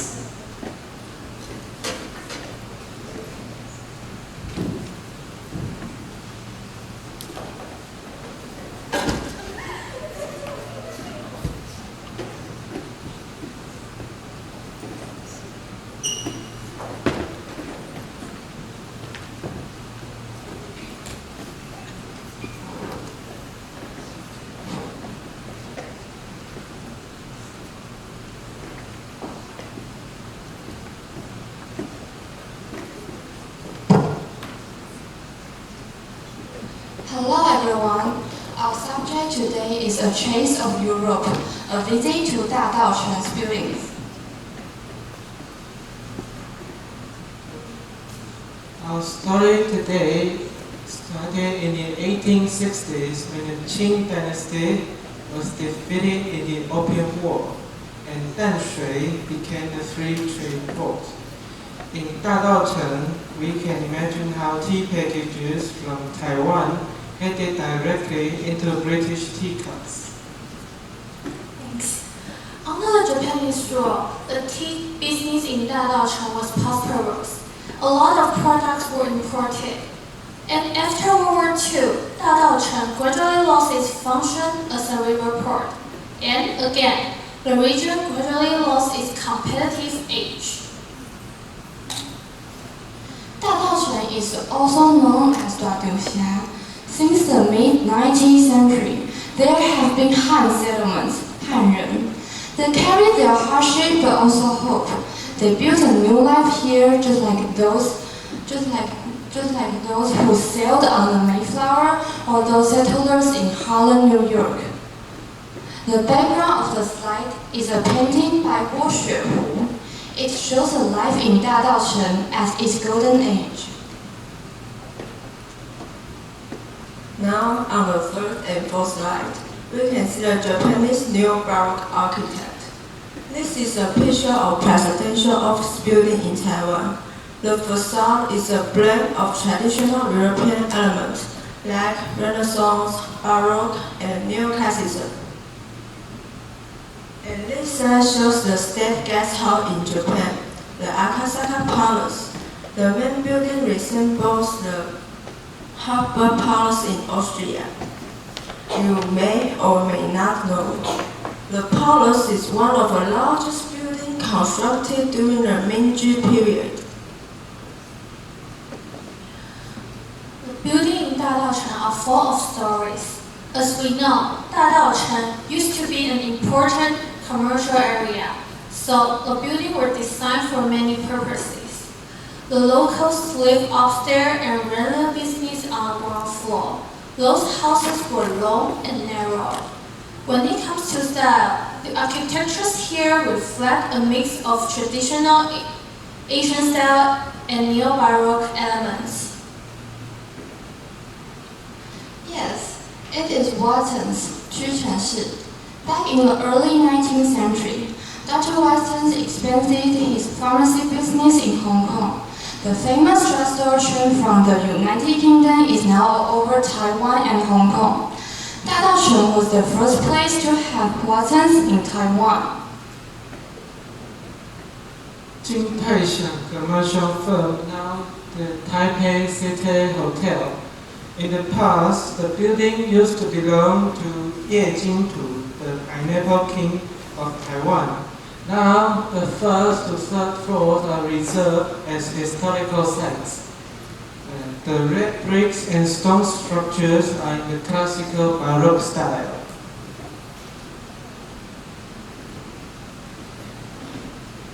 Xin Hongchun Tea Museum features a mix of Taiwanese and Western elements. Dingy Tea Shop was the former residence of Chen Qianlai. The tea shop is so elegant and beautiful that every time the Japanese royal family comes to Taiwan, they would pay a visit. The narrow houses share features of Amsterdam and Taipei. Amsterdam's canal houses are very special. The facade is narrow, but the house itself is long and deep. And it even has a yard. Residents like to add a gable wall at the top as a decoration. As Amsterdam becomes more and more prosperous, the forms of gables have become more and more gorgeous. And interestingly, 大稻埕building share many features with Amsterdam's canal houses. Firstly, they are long and narrow. Secondly, they face the river and serve as a shop. Thirdly, they have European features too. Practicality of the design. 3 entry patterns was found in most larger houses. The first entrance is the gated house. The second entrance is the hall. And the last entrance is a private room. It is a living space for family members. It's worth noting that the yard is designed to give the long and narrow building better ventilation or to allow more light to brighten up the rooms. Next, we are going to talk about 大稻埕 and its connection with the local democracy movements. For example, with the economic boom, brought cultural and social movements. The ideas from the palace of Paris, salons of New York, and the cafes of Vienna made their way with cargo ships to 大稻埕. Ideas like democracy and self-determination found a foothold among Taiwanese intellectuals living under Japanese rule, and they began pursuing individual freedom and liberation. 蒋渭水 made a political career in 大稻埕. He will always be remembered for his cultural and social movements. His memorial foundation is located right in 大稻埕. It holds many exhibits. Many exhibits. 蒋渭水 was an iconic character in 1920s because he could represent the golden age of 大稻埕. That's all for today. We hope you interested in our revelation. Thank you.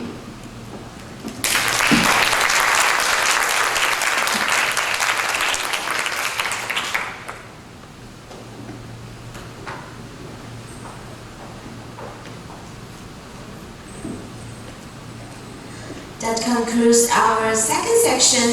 We will now have a short break of 5 minutes. Please enjoy a snack or a cup of tea. それではただいまから休憩時間に入りたいと思います。会場の後ろにお茶とお菓子がありますので、どうぞご自由にお取りください。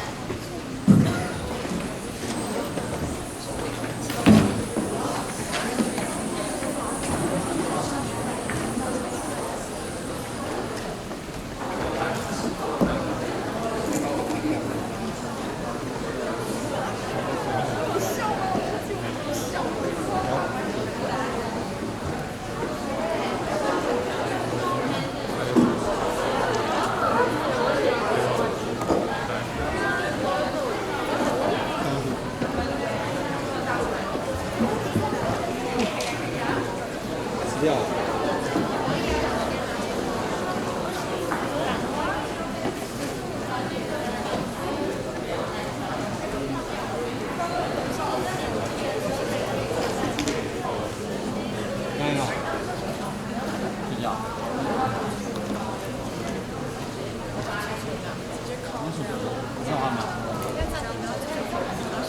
好吃，快加油！走。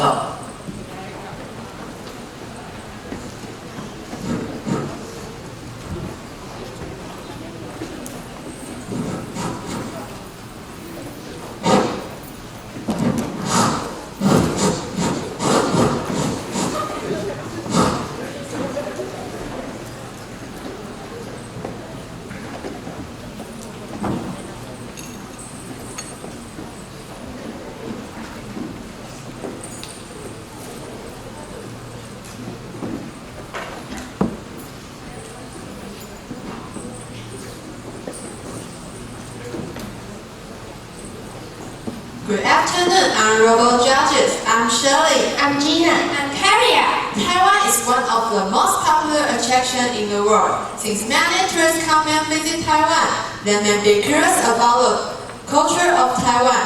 Today, we would like to introduce something special about Taiwan. What is local culture in your mind? According to some scientific studies, local culture includes entertainment, geography, economics, political science, literature, technology, history, environmental education, and consumer education. These factors make our culture extraordinary. First, we would like to talk about things in modern society, such as scooters, cram schools, convenience stores, night markets, and handshake drinks. And then the local traditions in Taiwan, especially the temples and the leader of the parade, which are special features in Taiwan. For Taiwanese people, scooters are common to see, but do you know it is quite unusual for foreigners? Actually, riding scooters is not popular in foreign countries because of their wide range of land. Driving cars can save much time. Taiwan is a small island. Riding scooters is much easier to move around. One of the photographers who attended the National Geographic Travel Photographer Contest in 2018 captured a picture during rush hours at the Taipei Bridge. He described it as a spectacular waterfall because of the density of riders. In Taiwan, it is easy to be stuck in a traffic jam. Riding scooters are the best choice because it is convenient and it can save a lot of time. Are you aware that there are many cram schools established in Taiwan? Cram school means makeup class or catch-up class, where students learn more advanced classes. Nearly all students attend the 10th school. This is because the education system in Taiwan values subject performance in other countries. So parents need to send their children there. Parents think the only way to a nice college is to learn much more things at the cram school. We made a list of the primary reasons why students go to prep schools. They would go study math, computer skills, English, even foreign languages. Well, they may go to prepare for the entrance examination or to get some certificate, such as TOEFL, GEPT, and TOEIC. Have you ever noticed when you want to buy things, a convenience store is always right beside you? Yes, there are 12,000 convenience stores in Taiwan. They seem to be everywhere. This shows that convenience stores are a very important part of Taiwanese society. Yeah, these are the popular convenience stores in Taiwan. There are 7-Eleven, Family Mart, OK Mart, and Highlight. A convenience store could provide a wide variety of services. A great system called iBar enables you to do many things. You can pay your bills there, such as phone bills, credit cards, and parking. You can also buy many kinds of tickets there, such as tickets for movies, concerts, trains, or theme parks. You can also print some documents or photos if you take a USB stick with you. Besides, you can call a taxi, search for receipts, or recharge cards. You can search for bonus events such as bank, insurance, or online membership. If you buy things online, the convenience store can pick up the package for you. You can also pre-order some products there too. iBar allows you to apply for taking out personal loan from banks. You can also advertise employment, advertisement, or mail-lost. If foreigners need this service above, they can change the language that they use. Night markets are special for foreigners. There are a wide variety of food and games that foreigners seldom eat and play. Like jelly capo, Taiwanese deep-fried chicken cutlet, and stinky tofu.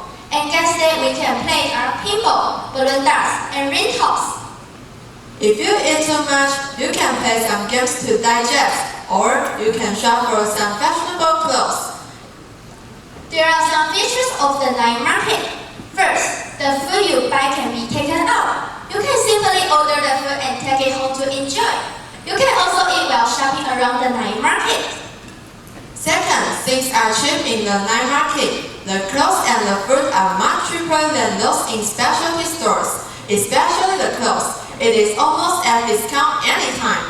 Third, the night market is always lively. You can hear vendors paddling and the laugh that the customers make. You can also experience hospitality and be happy during the shopping in the night market.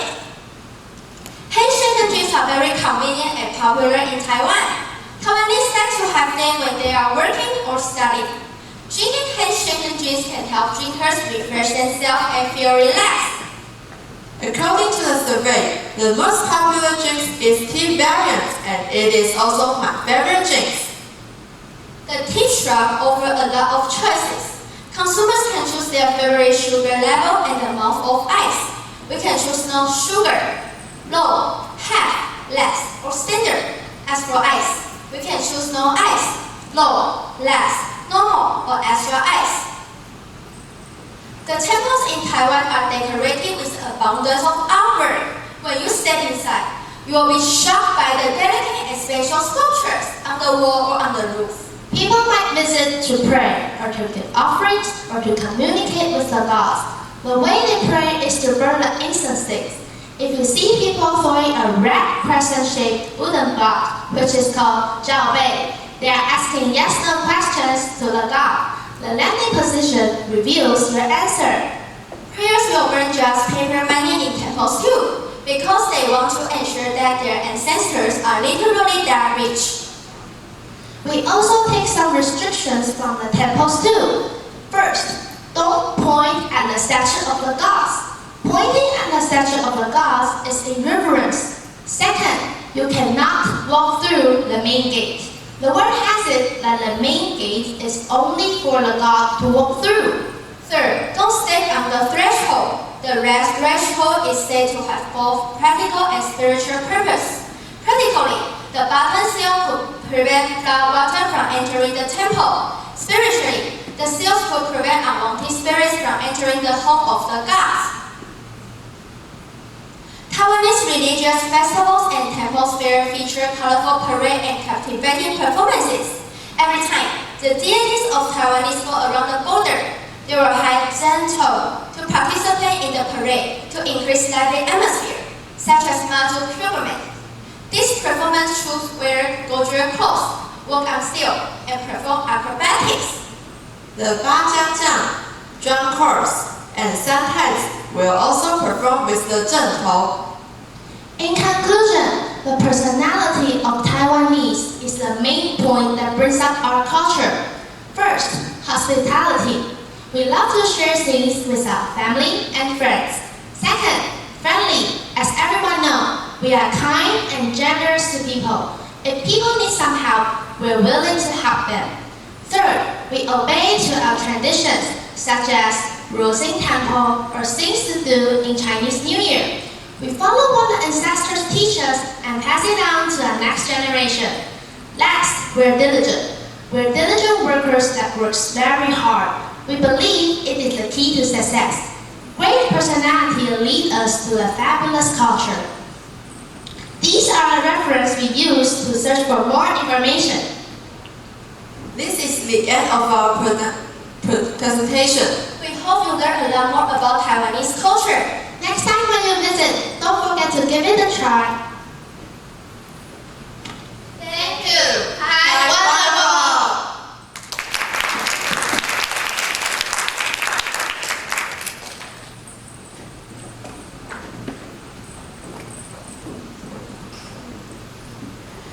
Now let's welcome the next group with their presentations on indigenous culture in Taiwan. Taiwan.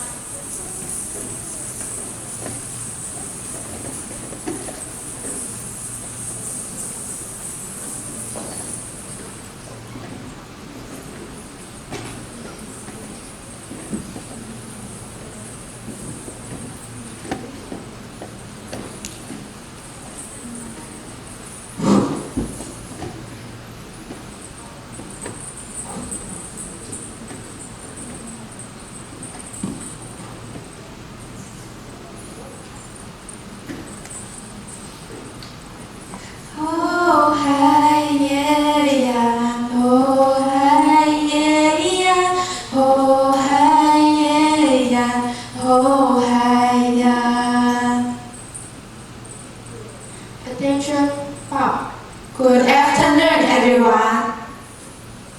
Our topic is Taiwan. According to the different language, customs, and customs, the indigenous tribes can be divided into 16 ethnic groups. They are distributed around Taiwan. Taiwan, the second largest indigenous group, is also quarter of my birth. Therefore, this is my honor to show you our daily lives and cultures. First, including Taiwan food, clothing, architecture, and arts, will be further discussed to have the deeper understanding of Taiwan. First, let's welcome Yuni to talk about Taiwan food. When it comes to diet, the name of the dish China food sounds like China food in Chinese, which means praying for good luck. The Taiwan wrap the millets, powdered taro, and meat fillings with this. It is one of the Taiwan tokens for celebrations and weddings. Next, talking about the Taiwan clothes. In some ceremonies, Taiwan men wore ceremonial headgears, long vests, leg coverings, and sword bulges. Instead, Taiwan women wore robes with pantaloons and leggings. Besides clothing, the totem of 100 pairs of snakes can also be found in Taiwan buildings. Soon, Han Bing will bring us more information about their architecture. Turning to the architecture, the typical Taiwan roofs are built with paved sets, which look like the scales for hydrogen plastics, original or the right from top to bottom. The second houses are surrounded with the high mountains behind and equipped or had to defend against typhoons and enemies. As for social hierarchy in Taiwan, people are divided into 4 classes, namely the chief, nobles, warriors, and the commoners. Each social class builds in a bedrooms. Mostly the chief and the nobles have higher social status. More of the Taiwan social status would also have impact on their militaries. Only for those who are within the same social class can the couples get married. Getting married in Taiwan, how can you miss for the vacancy for the North Blues? Later, Ziwei will tell us the reason. Since the voice of 100 pairs snakes sounds like that of Norse flute, Norse flutes become the typical musical instrument in Taiwan. In the past, only men can play Norse flutes, but over time, Norse flutes can also be played by women now. Norse flutes are further used in rituals in Taiwan, referring to during sacrifice. The Taiwan believe that the ancestral spirits visit their offspring every 5 years. Hence, they hold the ritual quinquennially. During sacrifice is then called the 5-year ritual as well, which is also the largest rite. The Taiwan pray to the goddess for the great harvest and weddings by pounding the bamboos during the ceremony. Apart from during sacrifice, the Taiwan also through Xiaomi festival to thank God for the blessings, which is also known as Millet Harvest Thanksgiving Festival. In addition, the Taiwan have talent for making not only toys, for tying the millets in Xiaomi Festival, but also glass beads for significant occasions. Now let's welcome Yu Ying, the next speaker, to introduce another kind of classic craft in Taiwan. Based on Taiwan nature, their ancestors made glass bead with the beautiful eyes of dragonfly. So glass bead resemble a gift from the gods. Colorful glass beads are the tradition handed down from generation to generation. Each different bead stands for uniqueness and God's noble. What's more, clay have one treasure by one noble only, which symbolizes the wealth and standard of their social class. Nowadays, citizens can also create their own clay pots. Creating artwork is fun for Taiwan. As for Sang Yu, she has more interest in creating Taiwan celebrity album.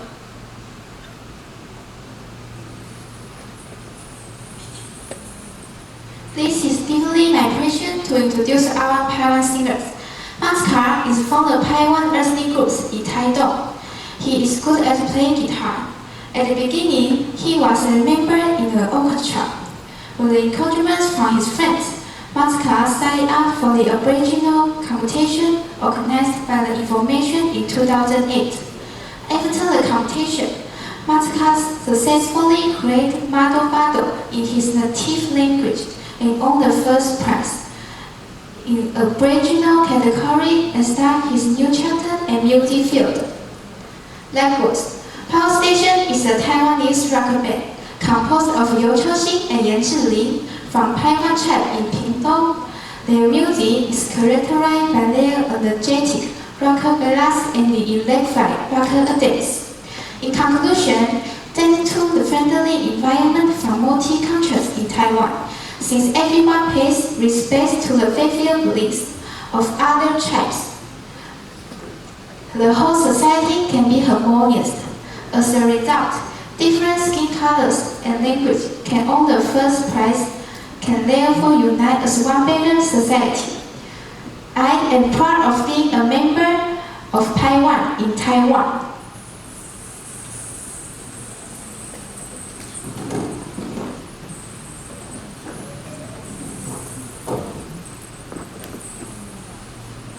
Thank you for listening.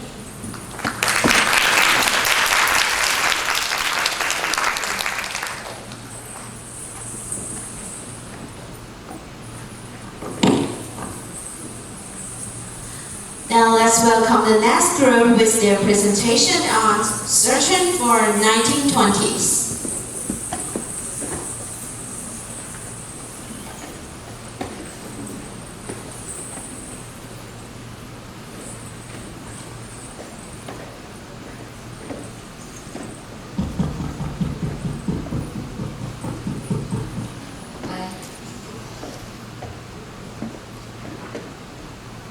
Good afternoon, everyone. In the next 10 minutes, we will take you back to the 1920s. With the story of two pilots, we would like to share with you a page of local history that is seldom visited and see Taiwanese history in a larger geopolitical context. By the way, we are Wang Yuting, 林采石、廖瑞行、林俊长。 Well, here's the outline of our presentation. We will cover the period Japanese colonization and tackle a little bit of the local resistance movement. After that, we will talk about the documentary Search for the 1920s. The movie depicts how two colonial subjects struggle to realize their dreams. Lastly, we will show you how the two men's life was in parallel. And interestingly, this parallel brings us to see Taiwanese history in a global context. The picture here shows young children studying school. In Japan, compulsory education started as early as 1868, which was earlier than in France and England. It's amazing, don't you think? Yes! Under Japanese rule, compulsory education in Taiwan started in 1910. Well, we all know that both the Qing dynasty and the Empire of Japan underwent reform to modernize their military. The fact that the Qing dynasty lost the war to Japan in 1895 proved one thing: the Meiji Restoration was a success.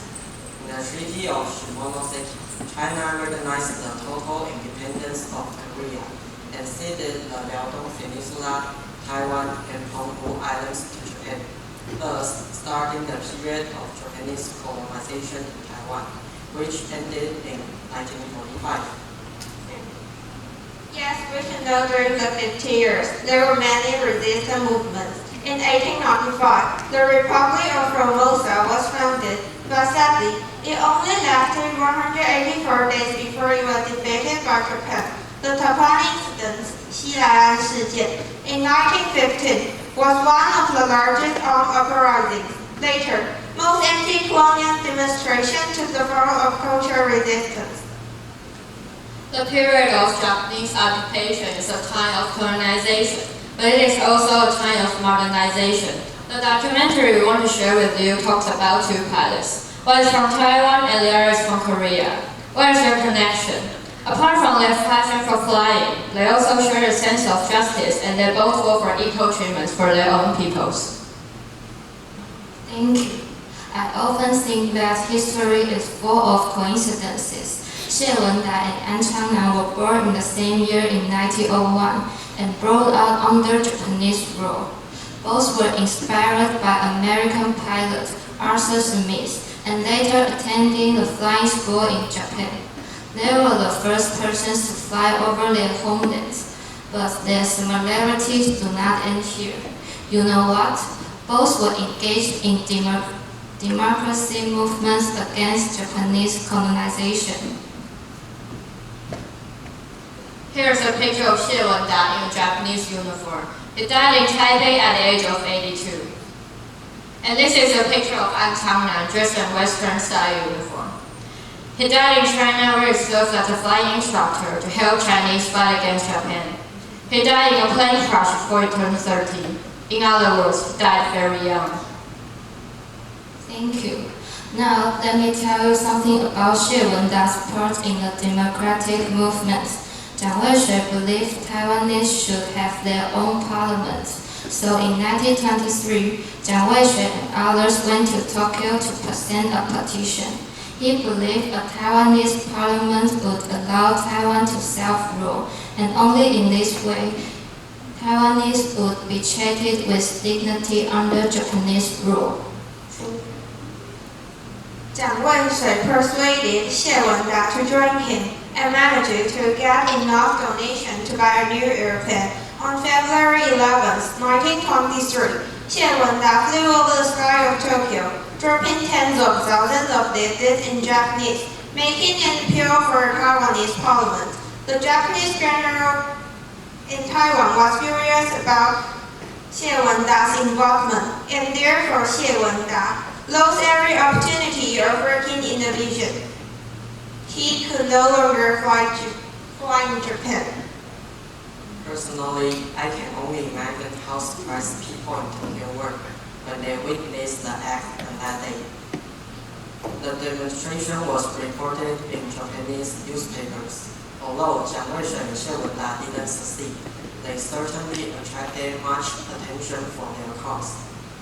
Okay, and now looking back, we can see how Japanese colonization sped up the process of modernization in Taiwan. Yet, at the same time, apart from technology and science, modernization brought with it new ideas, such as equality, liberty, and freedom. Xie Wenda and An Changnan were both very talented pilots. Their achievement won them recognition from Japanese society and made people from their home proud of them. Such an understanding boosted national awareness and pride. Fanny longed for equal political treatment, even independence. As people become better educated and better informed, no one would be willing to put up with discrimination or oppression. In this sense, the process of modernization left colonial subject to question the legitimacy of colonial power. The most renowned activist at that time was Jiang Weishui. He was a doctor and democracy pioneer against Japanese. Jiang Weishui also founded the Taiwanese Culture Association and Taiwanese People's Party.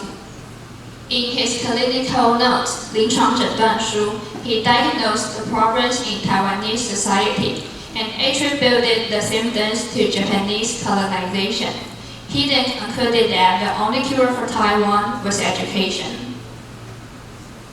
To revitalize the local culture, Jiang Weishuo opened a bookstore near his hospital to introduce literature and some contemporary discoveries. Besides, it also launched the Taiwan Mingbao newspaper to introduce Taiwanese culture. Anyone who is interested in Jiang Weishuo's cultural resistance, a nostalgic visit to Dadaocheng can still offer a glimpse of what it was like in the 1920s. Thank you for listening. We hope you enjoy our presentation.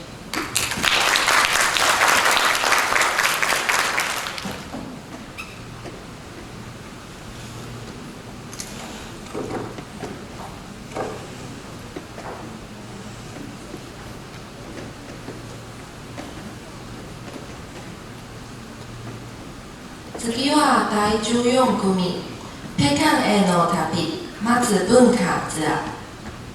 どうぞ。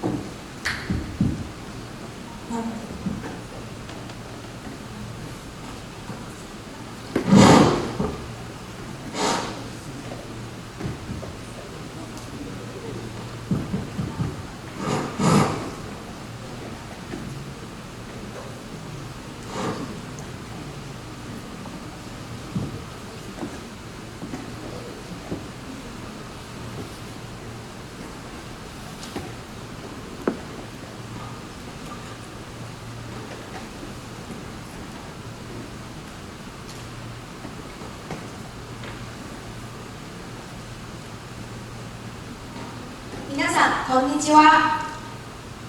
今日は方向への旅、マーソン文化ツアーを紹介します。こちらは私たちの目次です。まず、方向を皆さんにしてもらいます。次は、方向の最も有名な寺院の頂天宮とマソサエを紹介します。最後に、美味しくて面白い名所をおすすめします。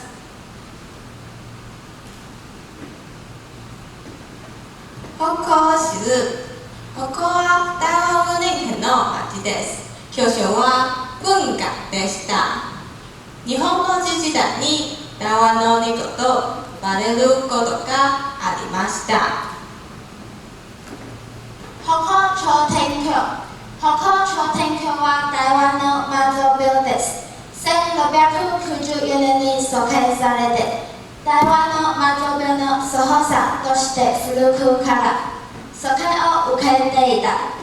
中心は古界の神、魔造であるが、観世音菩薩など、東京、府京のさまざまな神が祈られている。魔造祭。毎年魔造の誕生日に行われる巡礼活動です。通常319と呼ばれていますが、実は魔造の誕生日は旧暦3月23日で5日間のお祝いがあります。それは香港人で最も有名宗教活動です。家族の健康など魔造の美行をお祈りします。魔造のみこしがやってくる前に、神の使者は参拝道の先頭を歩いて、ドラを鳴らして、信号に向かって着々を準備して、魔造のみこしを迎えることです。みこし巡行。魔造のみこし巡行をすることだけではなく、台湾式のパブワードでさまざまな神様が集まり、盛大なお祝いの儀式が行われて、台湾式のパコワードの起源。それはまずが最初数年の時、人々の生活に苦しみを見た後、毎回数年の時、戦場を送って人々に食べ物を配っている。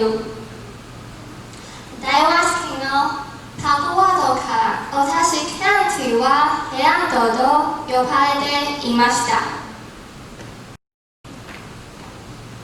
この関東、食べ物、ここはたくさんおいしい美食があります。その中で私は一番好きなのはこの朝ごはんです。名所、その他、北港水道水文学と北港アートキャラに行って見学します。お土産、最後は必ずいくつね3を持って帰れはなければなりません。こちら店は北港最後のお土産店です。ここは宗教文化があふれ、それ以上に人情あふれる魅力的な場所です。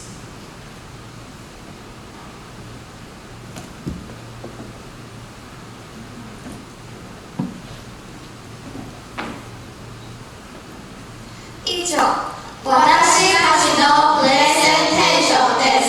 ご清聴ありがとうございました。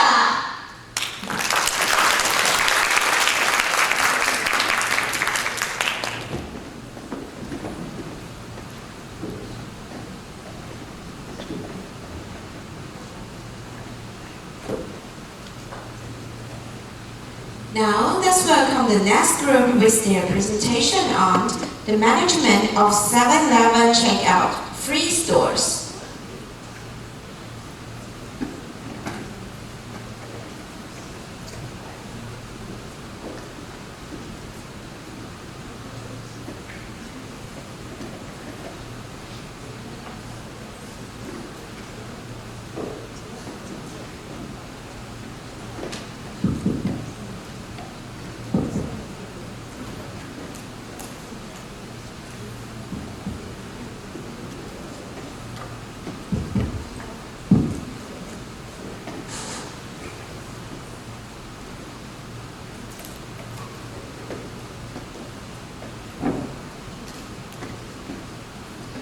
Good afternoon, ladies and gentlemen. We are so excited to be here to show you our presentation. And my name is Kristen. I'm Katie. I'm Verna. Today, we are going to tell you about the management of 7-Eleven checkout free store.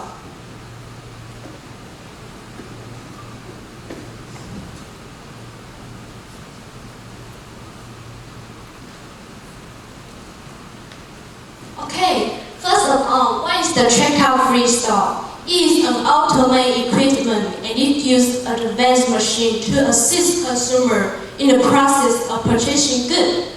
The consumer scan item and use an app and scan the QR code by using their smartphone to confirm the amount of money they have paid. In Taiwan, convenience store 7-Eleven have developed checkout free store called S-Store. To know more about it, let's move on to the next page.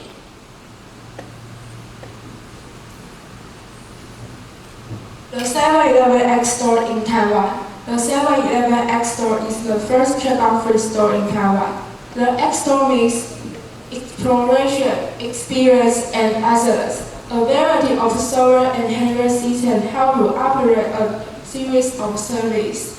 The customer should hold iCash, request her to get the membership, and download OpenPoints app on the phone. Checkout free store model. The equipment of S-Store is considered the best, and the 7-Eleven S-Store uses checkout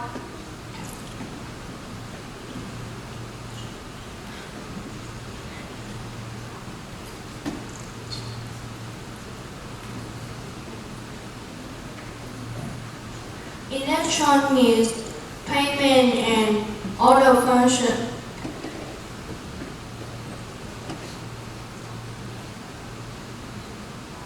The equipment of checkout free store, RFID, the original of RFID is radio frequency identification. The commodity are equipped with RFID payment tasks. The consumer can leave the store after taking the commodity and scan the code to complete the payment. QR code, the original of QR code is quick response code. It can preserve personal information such as phone number, transaction, and identification. Facial recognition system is the new technology of distinguished system, including Face In for entry to the store, Face Pay to make a payment, and Face Go for checkout. Image recognition. It can automatically detect commodity on the shelf and analyze the action of each customer to decide which commodity has been taken.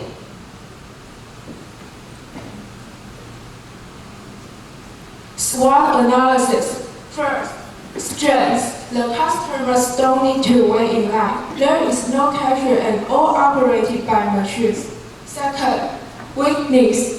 It's reduced interaction with people. The company needs employees to replenish and machines need regular maintenance. Third, opportunities. More business will develop more vending machines. Third, last, weakness.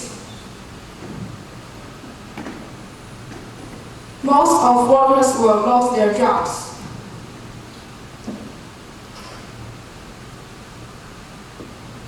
What impacts does the checkout free store have on life? First, artificial intelligence equipment lead to less opportunities of employment. Second, automated checkout system can make the process of shopping faster. Last, it's open for 24 hours, so you can come and consume at any time. What might bring threat to traditional store? Many shops will go out of business. A large number of employees will be replaced by machines, and employment rate will increase.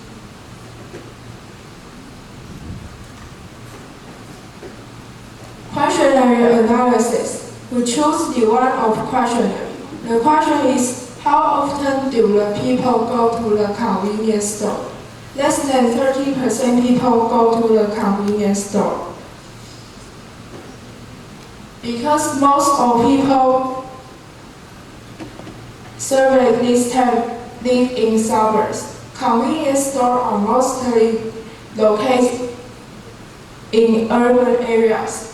So people who live in suburbs rarely go to the convenience store. It can also be speculated that if convenience shops may develop in cities in the future.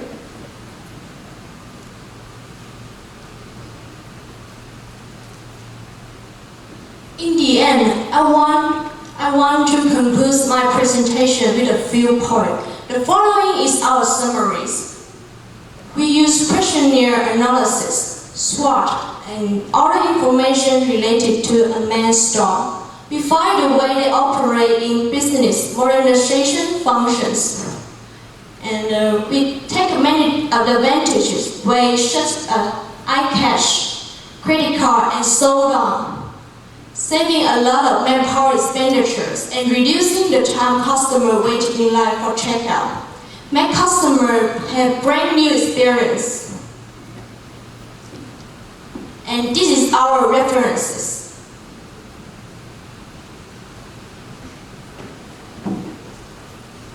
And this is the end of our presentation. I'm Kristen. I'm Katie. I'm Verna. Thanks for listening.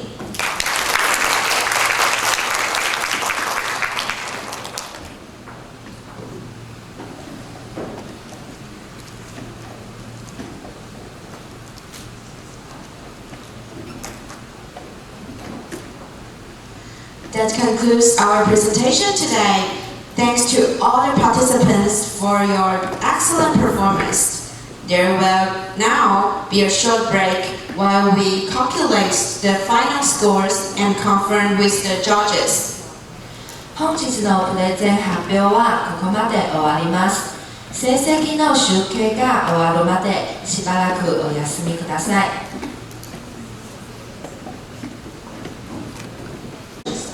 That means it's time to announce the winner of 2020 Jiangnan Cup ESP presentation contest.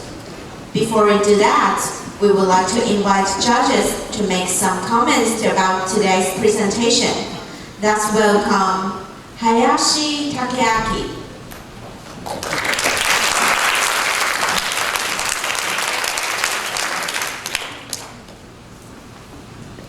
お疲れ様でした。皆さん素晴らしい発表だったと思います。これからも頑張って、外国語の勉強を続けてください。你们都好棒，恭喜恭喜，谢谢。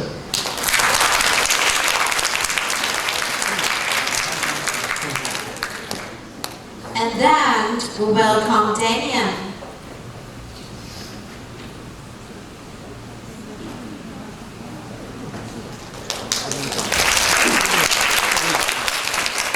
Okay, well, good afternoon everyone, and first I'd like to thank you and your teachers for preparing such fantastic presentations for our competition this afternoon. Gary and I were so impressed with your presentations, and we could see you worked so hard. And I don't know who the winner is. It's quite possible Gary and I have totally different ideas, but it's a speech competition, okay? And it's just some people's opinion. It's so hard it's not like a race where somebody is the fastest, you know? A speech competition is just about people's ideas about what's better and worse. And, you know, it's so hard, especially when you're all really good. And I'll just give you a couple of ideas, what we were thinking anyway. First of all, it's actually two competitions. It's an English or Japanese and Japanese competition, so it's a language competition, and it's also a presentation competition.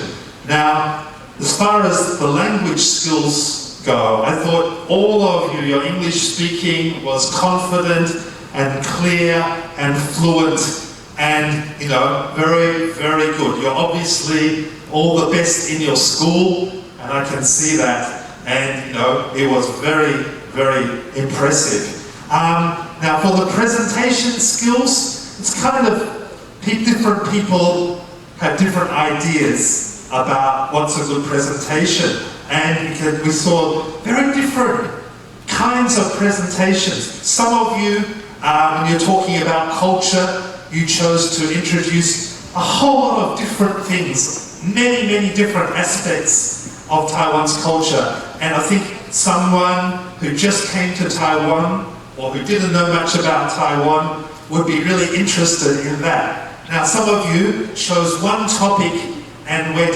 very deeply into one topic. And, you know, I personally found that kind of topic very interesting too. And I learned a lot. I've been in Taiwan more than 20 years, but I learned a lot of things I didn't know about Taiwan today. I think Gary did too. So, you know, that was really interesting. Right, how do you compare those different kinds of topics? In the end, it's just someone's opinion, okay? So if you don't win, don't be mad at me, all right? You know, I really loved all of them. Just a couple of little things. There's points for PowerPoint. There's points for the content of your presentation. And there's points for your English speaking.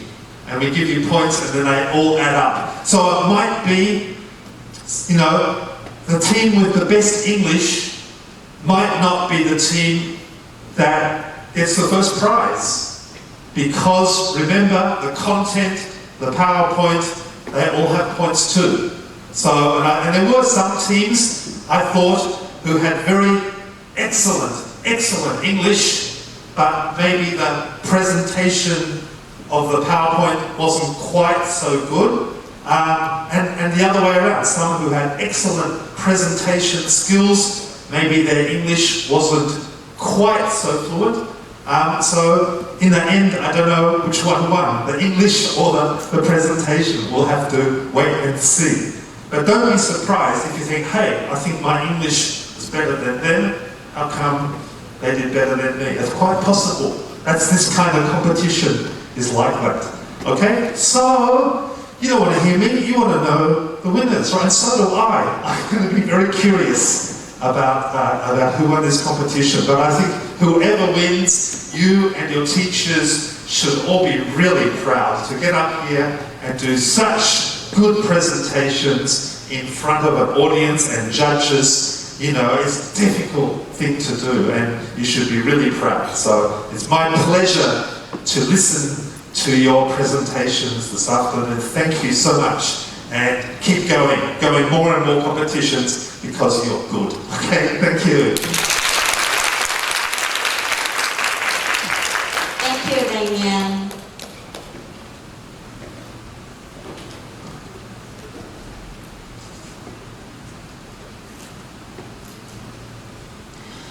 Tadaima yori shūshōshaを発表いたします。他作は台东县台东高级商业职业学校天東教授簡単や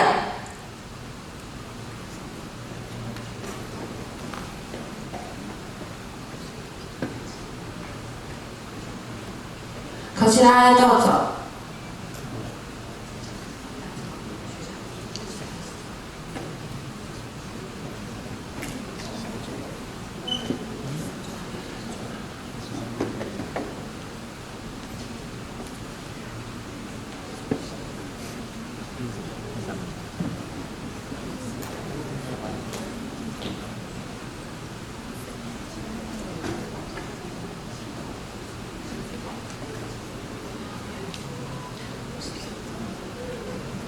ゲル先生より表彰状を所有いたします。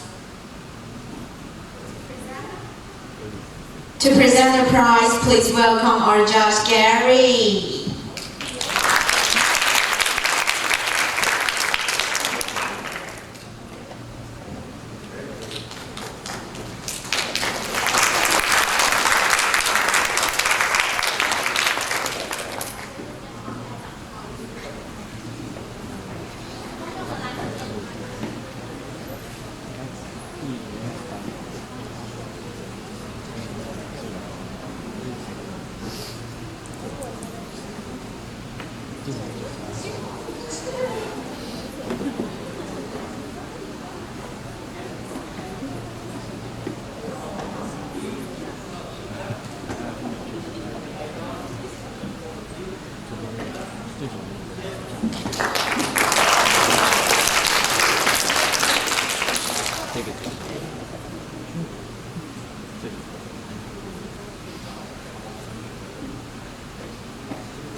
Now we are going to announce the winner of honorable mentions. The winner is in Utah C in the We Believe. 中山工商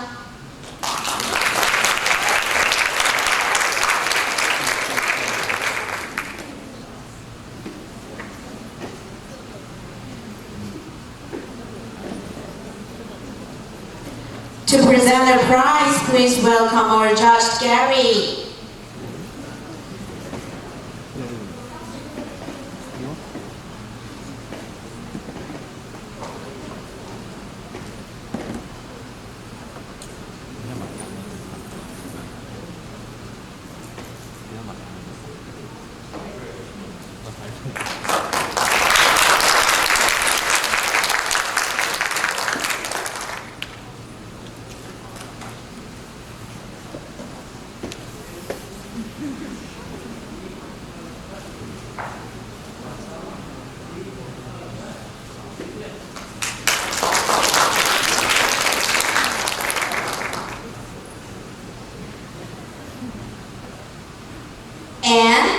东港 King Boat Ceremony 富华中学。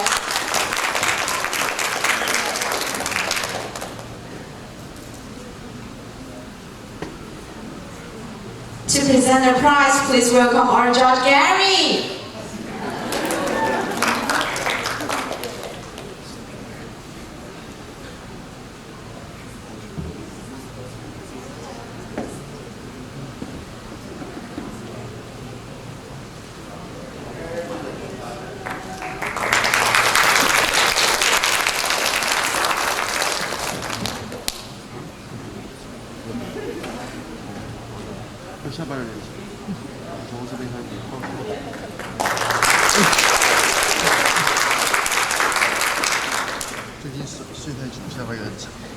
And the road course 送肉粽，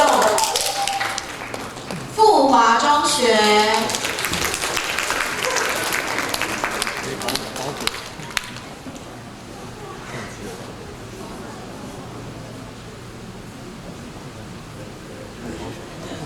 Thank you.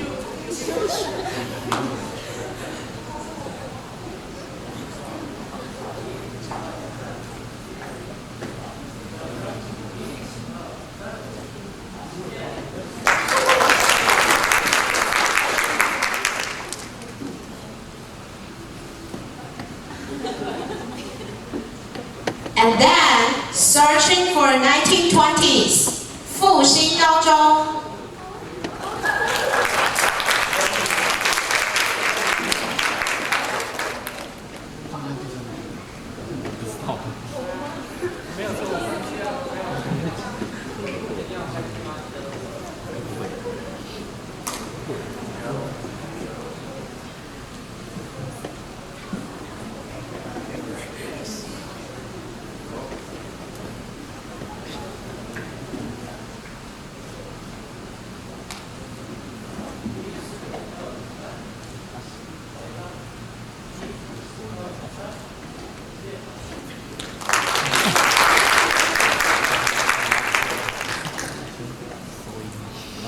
And the management of 7-Eleven checkout free stores, 嘉华高中。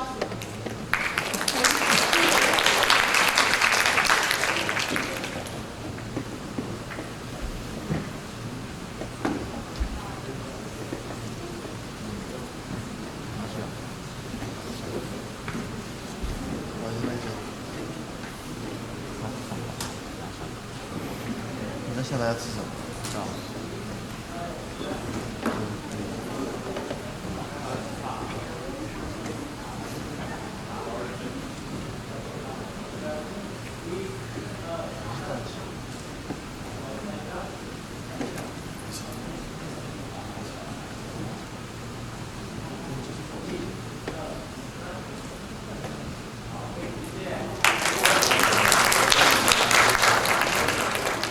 Thank you, Gary. Thank you. Next, we have the winner of the third prize. The winner is Indigenous Culture in Taiwan, Taiwan. To present the prize, please welcome our judge, Hayashi Takeaki.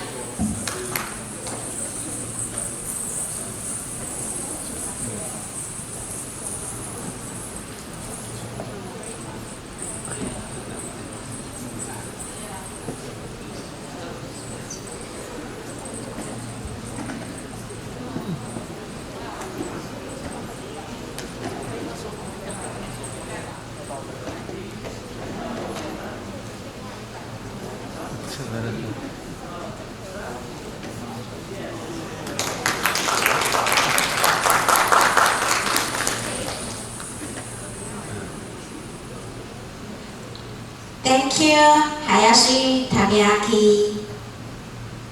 Next, we have the winner of the second prize. The winner of the second prize is Banquet Hits the Roads, Pass Down the Bundle, Culture in Taiwan, 中山工商。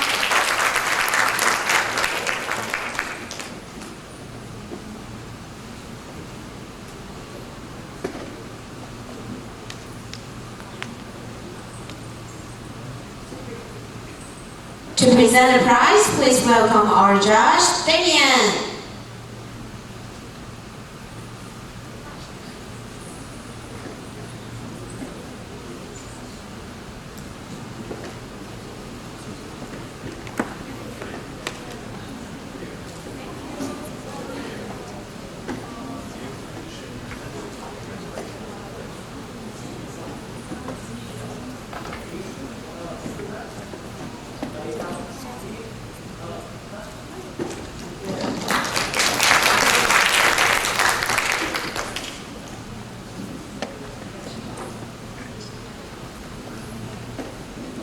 今は優勝者の発表です。優勝は雲林县北港高中北港への旅まず文化ツアー。こちらへどうぞ。外交系主任董信正主任より表彰状を贈与いたします。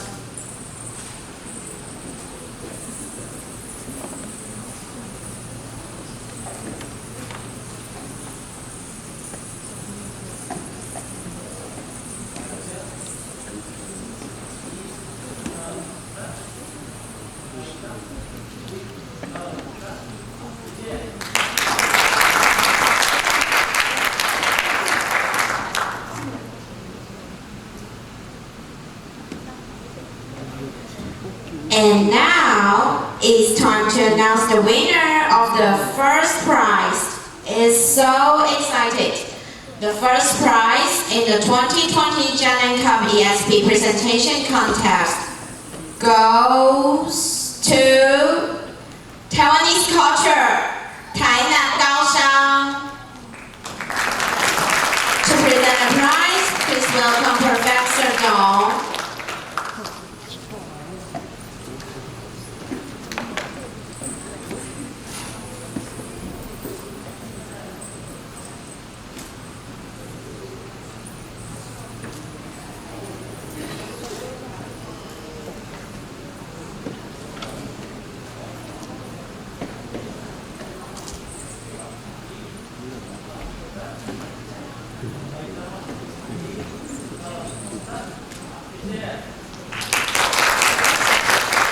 Congratulations!